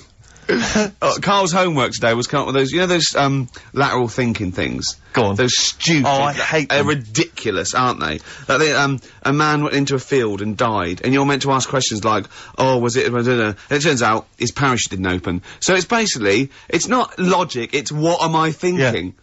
Well, there's that one where there's a man in. This is the worst I've ever heard. Yeah. A man is found dead lying in a phone box. Yeah. Right. His wrists are cut. He's bled to death. And there's glass everywhere, Yeah. right? And the phone's hanging off the hook, right? Yeah.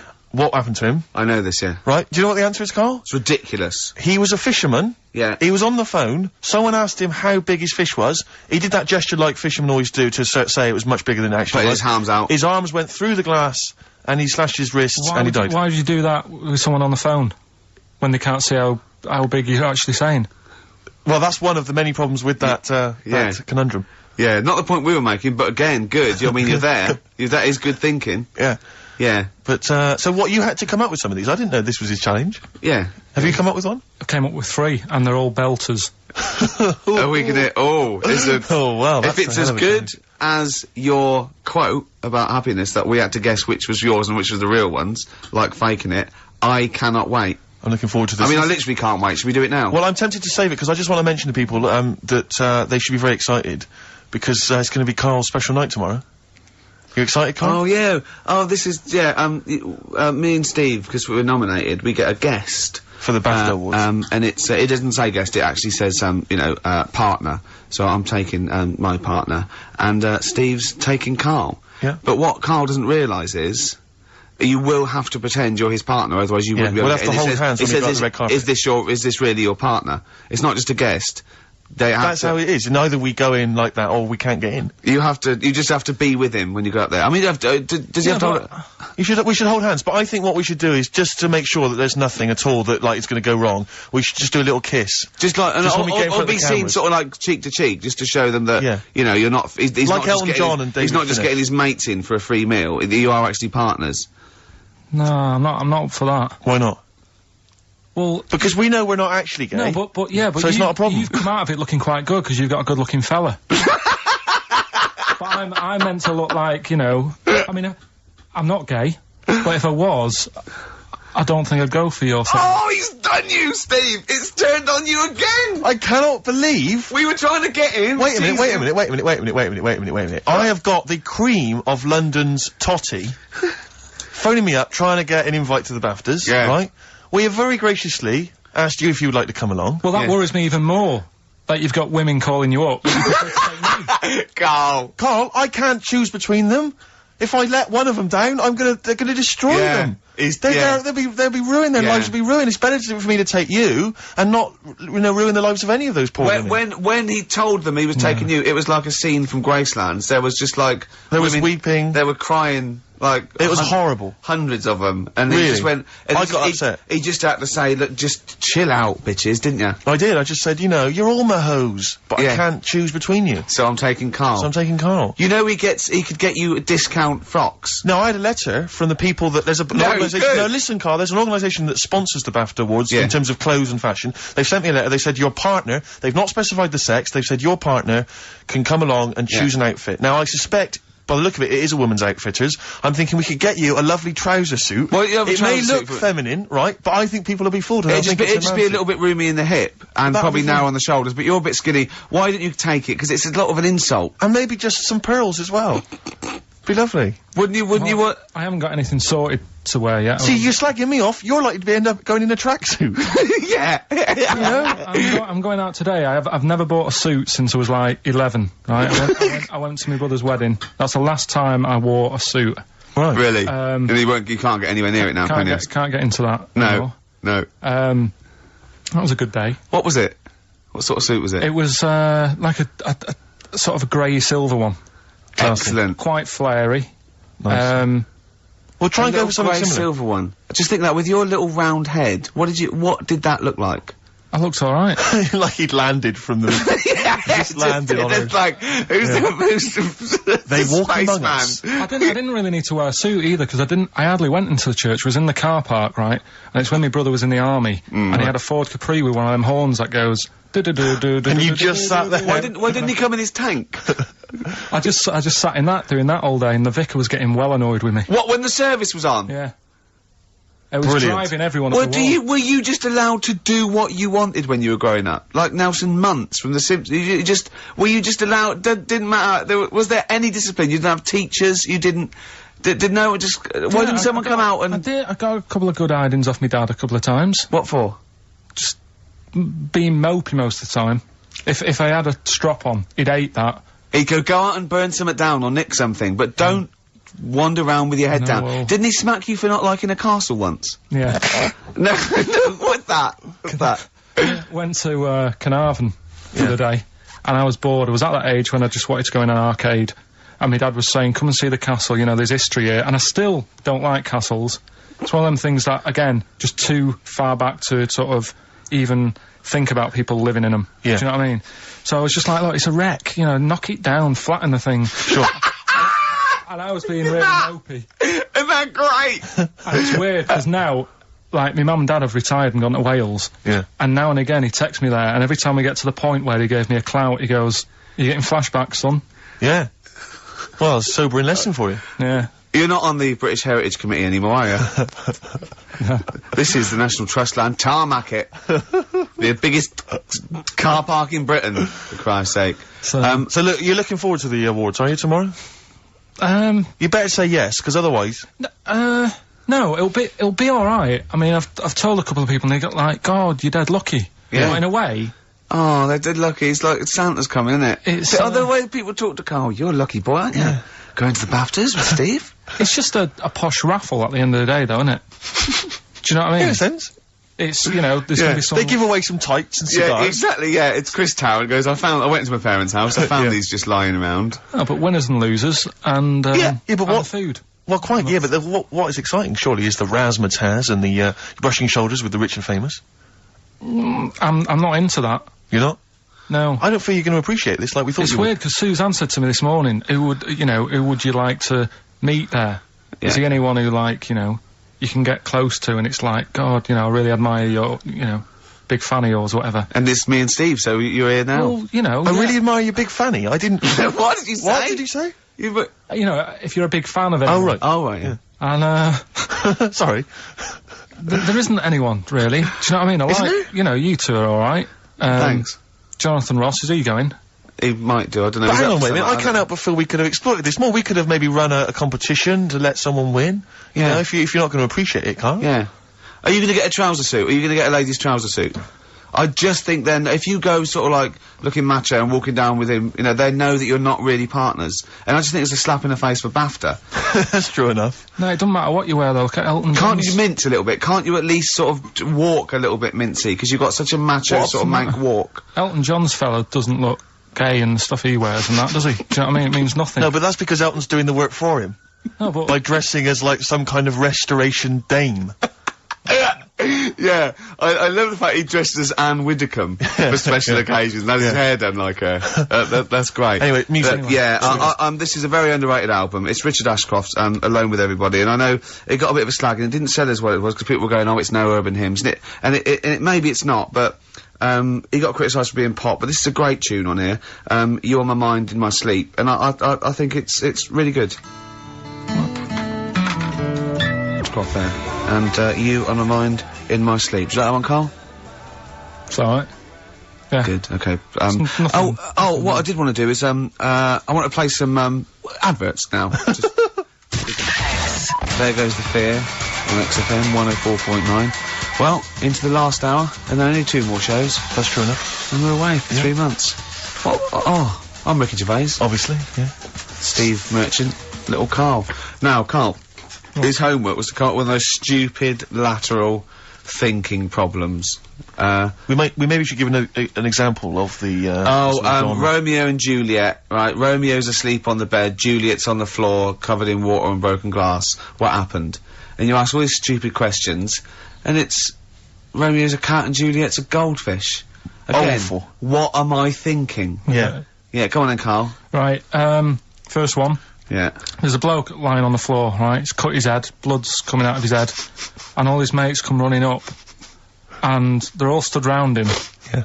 And they don't take their hats off as a mark of respect. That is outrageous. Why didn't they take their hats off?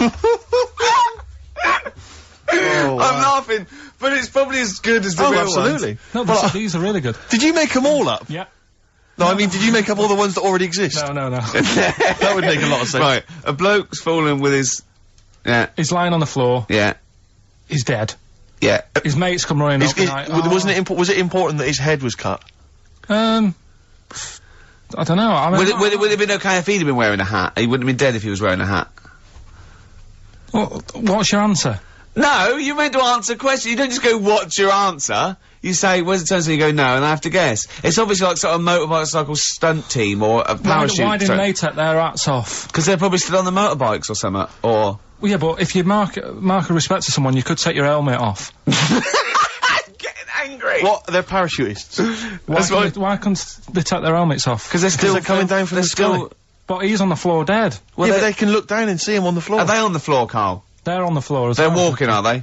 Yeah, well, they sort of stood there looking at him. They're stood there. Yeah. They're stood on the floor looking at him. They're soldiers. Why? But why? If because it might be in a battle zone. They might have their helmets on, and he's been shot in the head. No. Well, that does work. You see, this is my point. That one works. That one works. Unless you've given us a piece of information where that doesn't work. What's the difference? Why is yours different to he's been shot in the head in the trenches, and they're looking at him and they keep their helmets on? I just don't think it matters as much. If they're in the trench, they're already guarded a little bit. So they could take their hats off. It's the best mate, for God's sake. Okay, who's dwelling on this? Are they normal hats?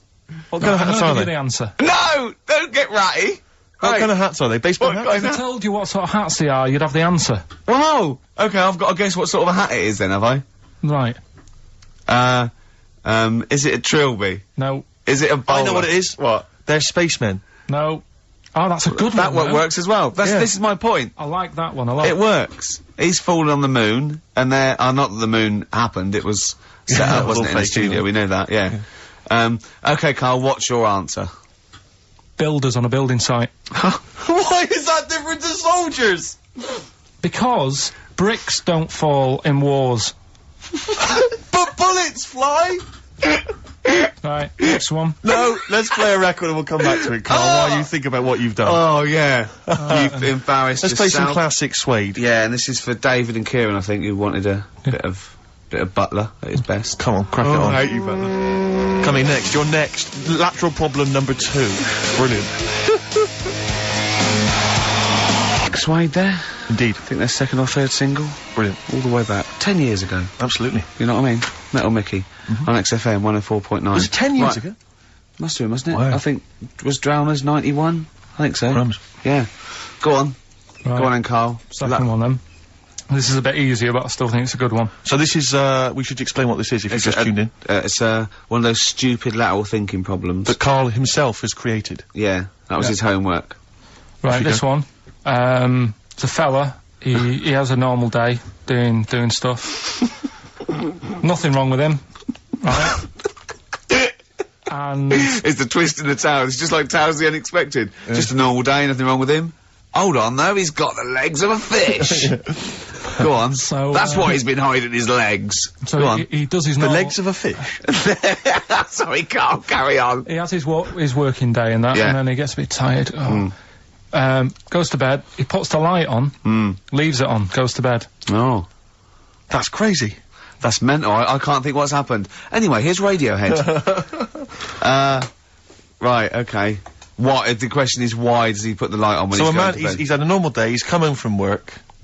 Is that right? He's come home from work, or he's not been working? Yeah, he's just been out? No, it's been working and stuff, I think. You think? You've made it up, Karl, you can decide. So, the question is, why has he put the light on when he's asleep? There's a reason that he's put the light on when he's asleep. Has he gone to sleep? No, Karl, don't shrug. You're meant to answer these questions. He put the light on before he went to bed. Yeah, and the question you're asking me is why? What's the scenario? And the light's on and that, but he's gone to sleep. Yeah. He started reading, and then he fell asleep. No. Did he intentionally, for some reason, put the light on? Every night. It's mad. Sounds mad. That's Karl, doesn't it? Every night he does it. Yeah. He puts the light on. Karl, is the point of this, he puts the light on for a very good reason. Not for us, but for some people. He's blind, and it's always been on, and he thinks he's turning it off, but it was on in the day, and he thinks he's turning it off, but he's turning it on, because he's blind. No, that'd be stupid. That works. No, that works great, Rick. Yeah. Thank you, Karl. So you've got to come up with what... Hang on. If you're blind, why would you put a light on? No, he thinks it's off. Yeah. But why would he turn it on anyway? Just think so he doesn't get burgled, so people know he's in, because he can't see him. So he just, he puts the light on when he's there, then he turns the light off when he goes to bed, so people think it's fine. But he's got it out of kilter, and actually he's walking around in the dark all day. I don't believe that if you're blind you turn your light on. I don't think you'd be living on your own, would you? I'm not having that for a second. Do blind people live on their own? I'm not having that for a second. Well, some people do. Lonely blind people live on their own. No, if you got bad eyes. What, any of them women? Are there any blind women who are living on their own? Rick? No, I mean, if you know of some blind women. 08700 800 1234. We've gone through this. If you are a blind woman with no standards and you don't care annoying voices and smell, yeah, then get in touch with you. Yeah, I mean, you've got to be within the ages of, say, 25 to 65. You know, right. Well, call it 75. You fussy, you fussy all of a sudden. Yeah, go on. If you were blind, would you live in London? Because someone said yesterday there was one struggling outside in Leicester Square, and I don't understand. If you were, I mean, you know, might have been a tourist. But why come to London if you're blind? It's the worst place in the world to come if you're blind. To hear the sights. To hear the sights. It's a bit mad, isn't it? They do the same job. They have tourist needs like anyone else. Yeah. No, but it sort of stinks, and you'd go away going, oh, it's not that good. I just thought I thought it was a bit weird. Well, never mind your concern for the partially sighted or sight-impaired people coming to London. Get on with this. Yeah. So there he is. Yeah. It's like, oh, a bit tired. Yeah. Just put the light on, get to bed. Yeah, so he turns the light on and he goes to bed. Yeah. Oh. Should we play a track? He's not sleeping on the job, he's a lighthouse keeper. Well done. Is he a lighthouse That's keeper? not it, Karl. He's a lighthouse keeper. Right, why wasn't the light on all the time? Because it's light in the day. You idiot. Play a record. What?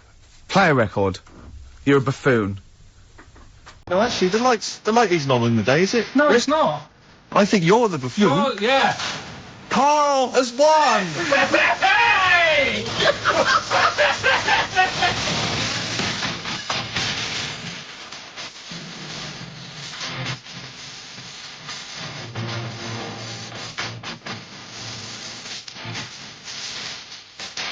100 Reasons and Silver on XFM 104.9. I love the fact that Karl went a little bit mental then. So happy that he thinks that a lighthouse keeper pops the light on at the same time every... Are you telling me it was never foggy? Everyone has a routine in the job. And why was he going home from work knackered? What had he been doing all day? He never said he went home knackered. He did. He said he went home, he's just done a day's work, he said he went home knackered and puts the light on and goes to sleep. That's what he said. Yeah, but he's maybe a part-time lighthouse keeper. Oh, what does he do? Works in the library, does he, as well? No, listen, Rick, look, I'm really with Karl here. What? He definitely got you. He stitched you up right and proper. Anyway, I got it right. Yeah, but then you embarrass yourself by saying that... stupid. But he's stupid. You would never put a lighthouse one? light on during the day. What's the next one? And he'd been painting it that day. Oh, had he? Extra shattered. Right, okay. The next one, last one this. Yeah. Lateral thinking. Lateral thinking. And you've written this yourself, you've had no help from anyone? No, I've come up with these on my own. Okay. Right, last one. Yeah. This bloke, It's always this bloke. Yeah. This bloke, he's got a brother that is, never met, right? They got separated at birth. Right. You know, anyway, he gets a letter in the post. Yeah. He says, oh, I tracked you down. Yeah. Meet me at the airport. Yeah. Okay. As soon as he gets to the airport, he goes, there he is, and he goes walking over. How did he know that was his brother? He'd never seen a picture. They were twins. They looked exactly the same. They were born the same day. No, Steve's got it. Yeah. That's what I mean. So he knew they were born on the same day, so he knew they were twins, yeah. I didn't say they were born on the same day, did I? No, I'm just reiterating. They would be, though, if they looked identical. Yeah. Sorry about that when we've got you there, Karl, mate. Yeah. You're quite upset about that. That was 1 out of 3, though. That's what about this, then? Do you know that when, two brothers, born on the same day, of the same mother and the same father, but they weren't twins? Why? Say that one again. Two brothers. Yeah. Are born on the same day, of the same mother and father, but they weren't twins. Why not?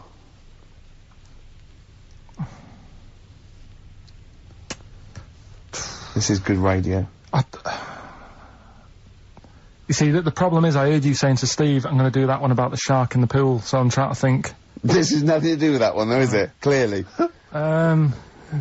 Give him the answer, Rick. The answer is they were two of triplets. Right. I had another brother. So do you want to do the one about the shark in the swimming pool? Yeah. Okay. A bloke, just in his swimming trunks, walks into a swimming pool full of man-eating sharks. He walks around for a bit and slowly gets out the other side, and he's not bitten or anything. Why not? Because they'd already eaten. No, they're starving hungry. He walked through the water. Yeah. He wasn't like a bridge. No, he actually was in the water, soaking wet, the sharks. He had like a metal suit on. No, naked apart from swimming trunks. There were real sharks. Real sharks. Swimming about. Swimming sharks, man-eating, hungry, yeah. They were really hungry. Yeah. This fella gets into the same pool. Yeah. It's the same pool. Exactly. He walks right, he gets in the steps, he walks down, he walks across. Yeah. He's in the water. Yeah. Up to his neck. Yeah. And the sharks are near him. Yeah, they're attacking him. They're attacking him? They're actually attacking him.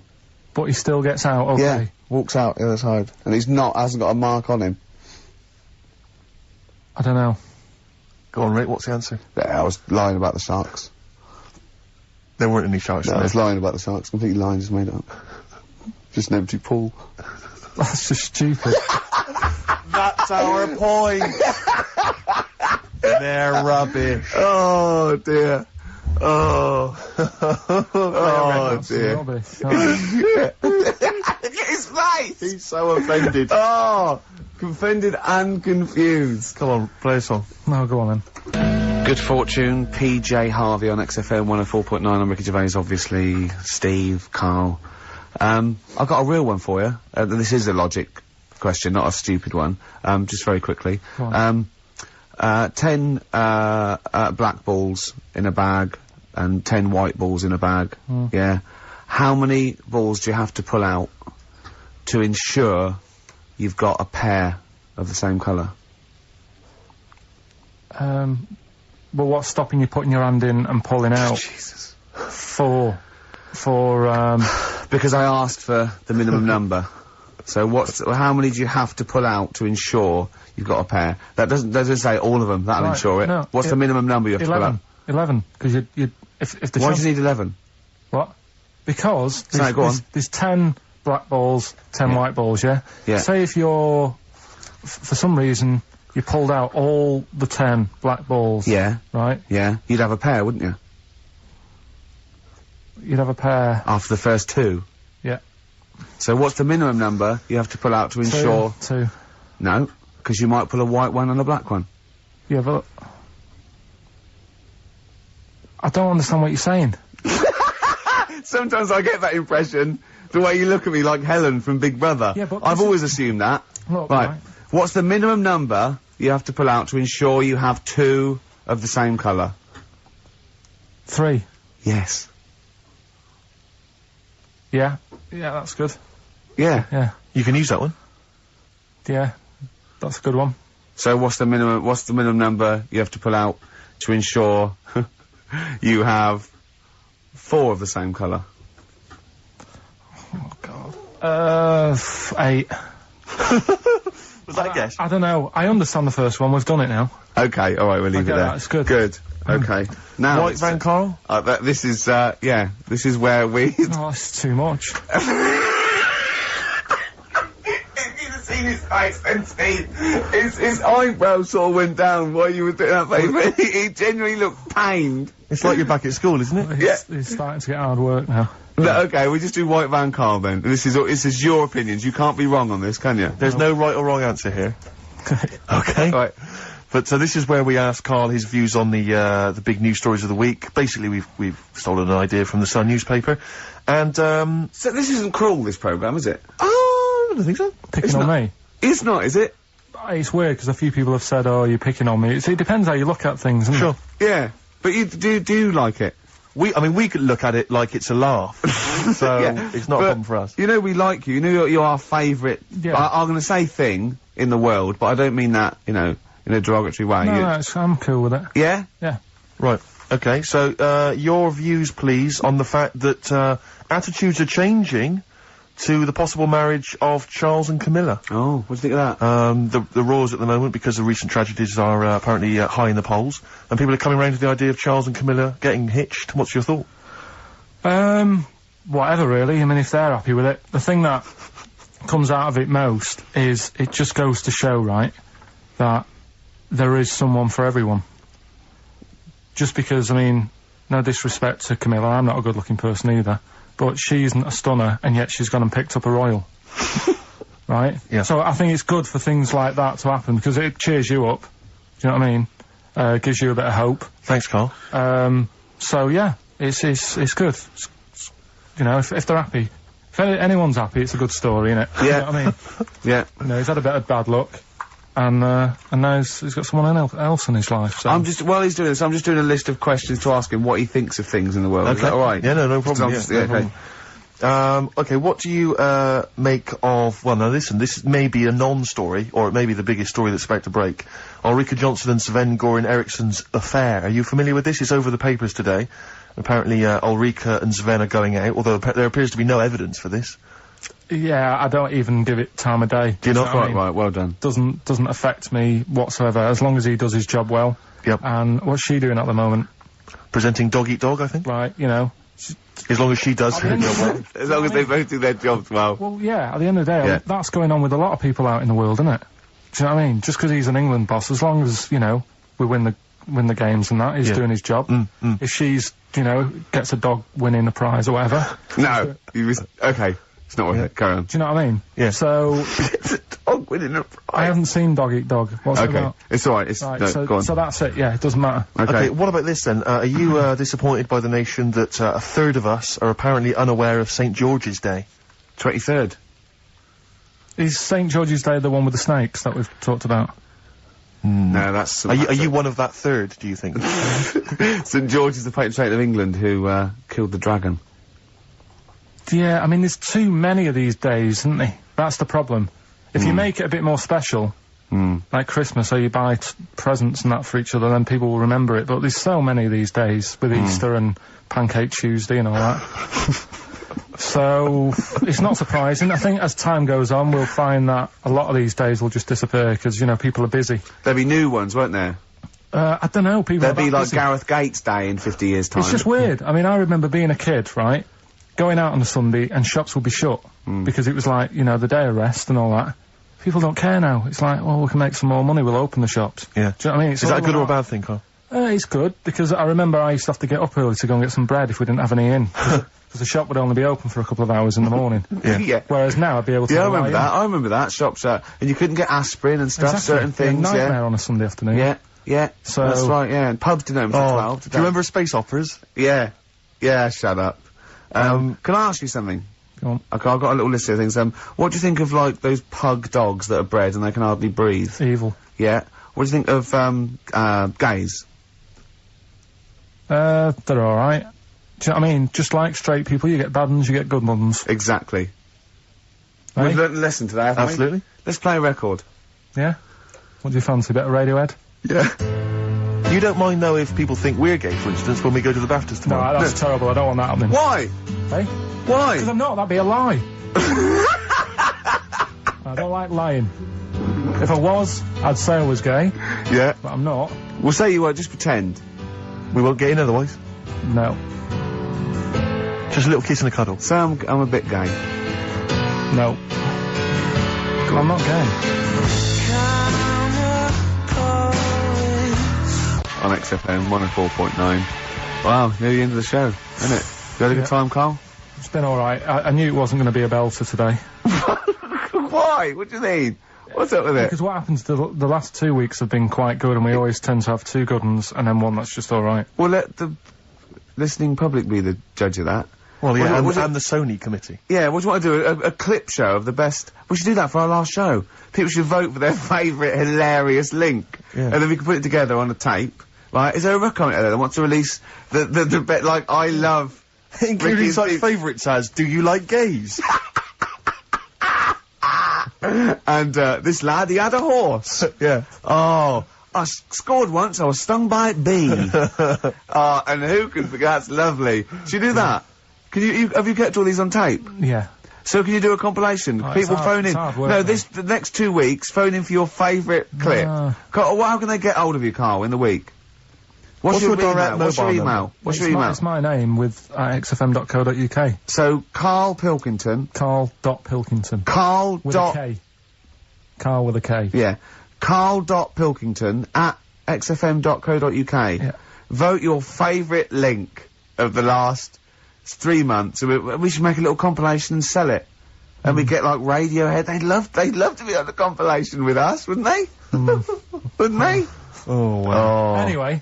Yeah. Right, do you know, like, you're always giving me questions in the week, you're always saying things like, if I put you in this situation, what would you do? Like what? Like what? It'd be bizarre things. Like what, though? Say one. If you had to lick Barbara Cartland's face, Yeah. would it be the right cheek or the left cheek? Or, Sorry, does Barbara want her face being licked? No, I'm just saying if that's what she's into, then I don't mind dead. popping... She's dead, yeah. So, Isn't she? Isn't she? I don't think she Just is. be careful, because you can't libel the dead, so I want to make sure she's dead before we start saying horrendous things. But I don't think she is dead. I'm almost certain she's not.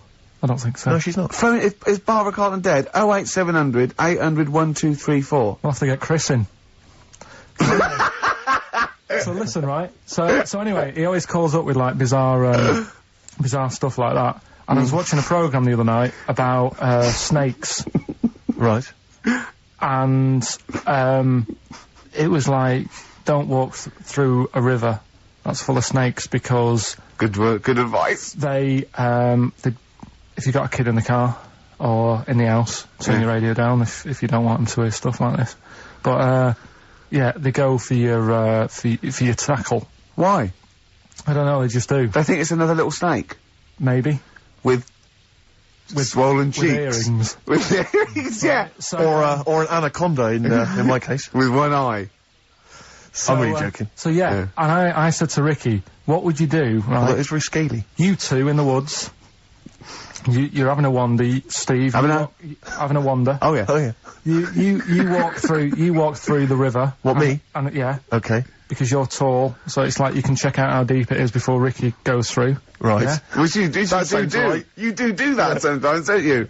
Yeah. But a snake bites your tackle. Yep. Yeah. And... Say penis. Yeah. It's the correct word for it. It's not offensive. It doesn't sound nice. Say it. Say it. Penis, but I don't Oh, like you the sound dirty little... dirty little slut, Carl. You're a dirty little... It's just one of those words. Right, carry on with let's carry on. What's the story? I'm wandering through a river. Yeah, and the snake bites your penis. Yeah. Right. And... You know Ricky, like, doesn't leave, like, WC1. Why on earth we're gonna be anywhere near a river where there's sort of... Well, anyway... Snakes. Yeah. Anyway... Yeah. You are in this situation. Yeah. Okay. The snake bites you, and I said to Ricky, if it was a matter of life or death, would you suck out the poison? What do you think he said? And the bit I made, because he was thinking about it, you know, like, oh God, well, he's my best mate and everything, what will I do? And I said, and then Steve starts sort of groaning like he's enjoying it. I'm just trying to remember what I did do. What did happen in that instant? Okay. So I've been bitten on the penis by a snake. Yeah, there's poison in it. There's no poison in it. Yeah. I've had a go at trying to suck it out myself. Yeah. Yeah, but you've never mastered that I've never been able to master that. Yeah, yeah. It's just such a long spine and such a short, stubby knob that he's got no chance. Yeah. Yeah. So I have to get... He's even had lip extensions. Haven't you? Yeah, go on. And would Ricky suck it out? Almost certainly not. Yeah, that's the answer. Yeah, he'd let me die a hideous, horrible death. I'd go, is there anyone you want to tell? Do you want me to call your mum and dad? Yeah. How should I tell them you died? Is they tell them I died taking a bullet for a lady? Yeah. Yeah, I was beating up some nasty people. Yeah. Would you at least run into the woods and try and find some kind of animal that could do it for me? Some of those monkeys look like they got a good technique. Right. Stop it. One more song. Yeah. Only time for song for the what's it? Oh, we got to share this one then. But we're doing this I thought there was two. No, we've run out of time. Well, this is in the Guardian because they print my favourite song is If You See a Sailor. It's If You See a Say Hello by Bob Dylan. Okay. It's a song for the ladies and lovers. Right, that's it. And I can't believe we weren't allowed to talk about monkeys giving blowjobs. Since when is that taboo? It's nature, Karl. They go absolutely mental. They love it.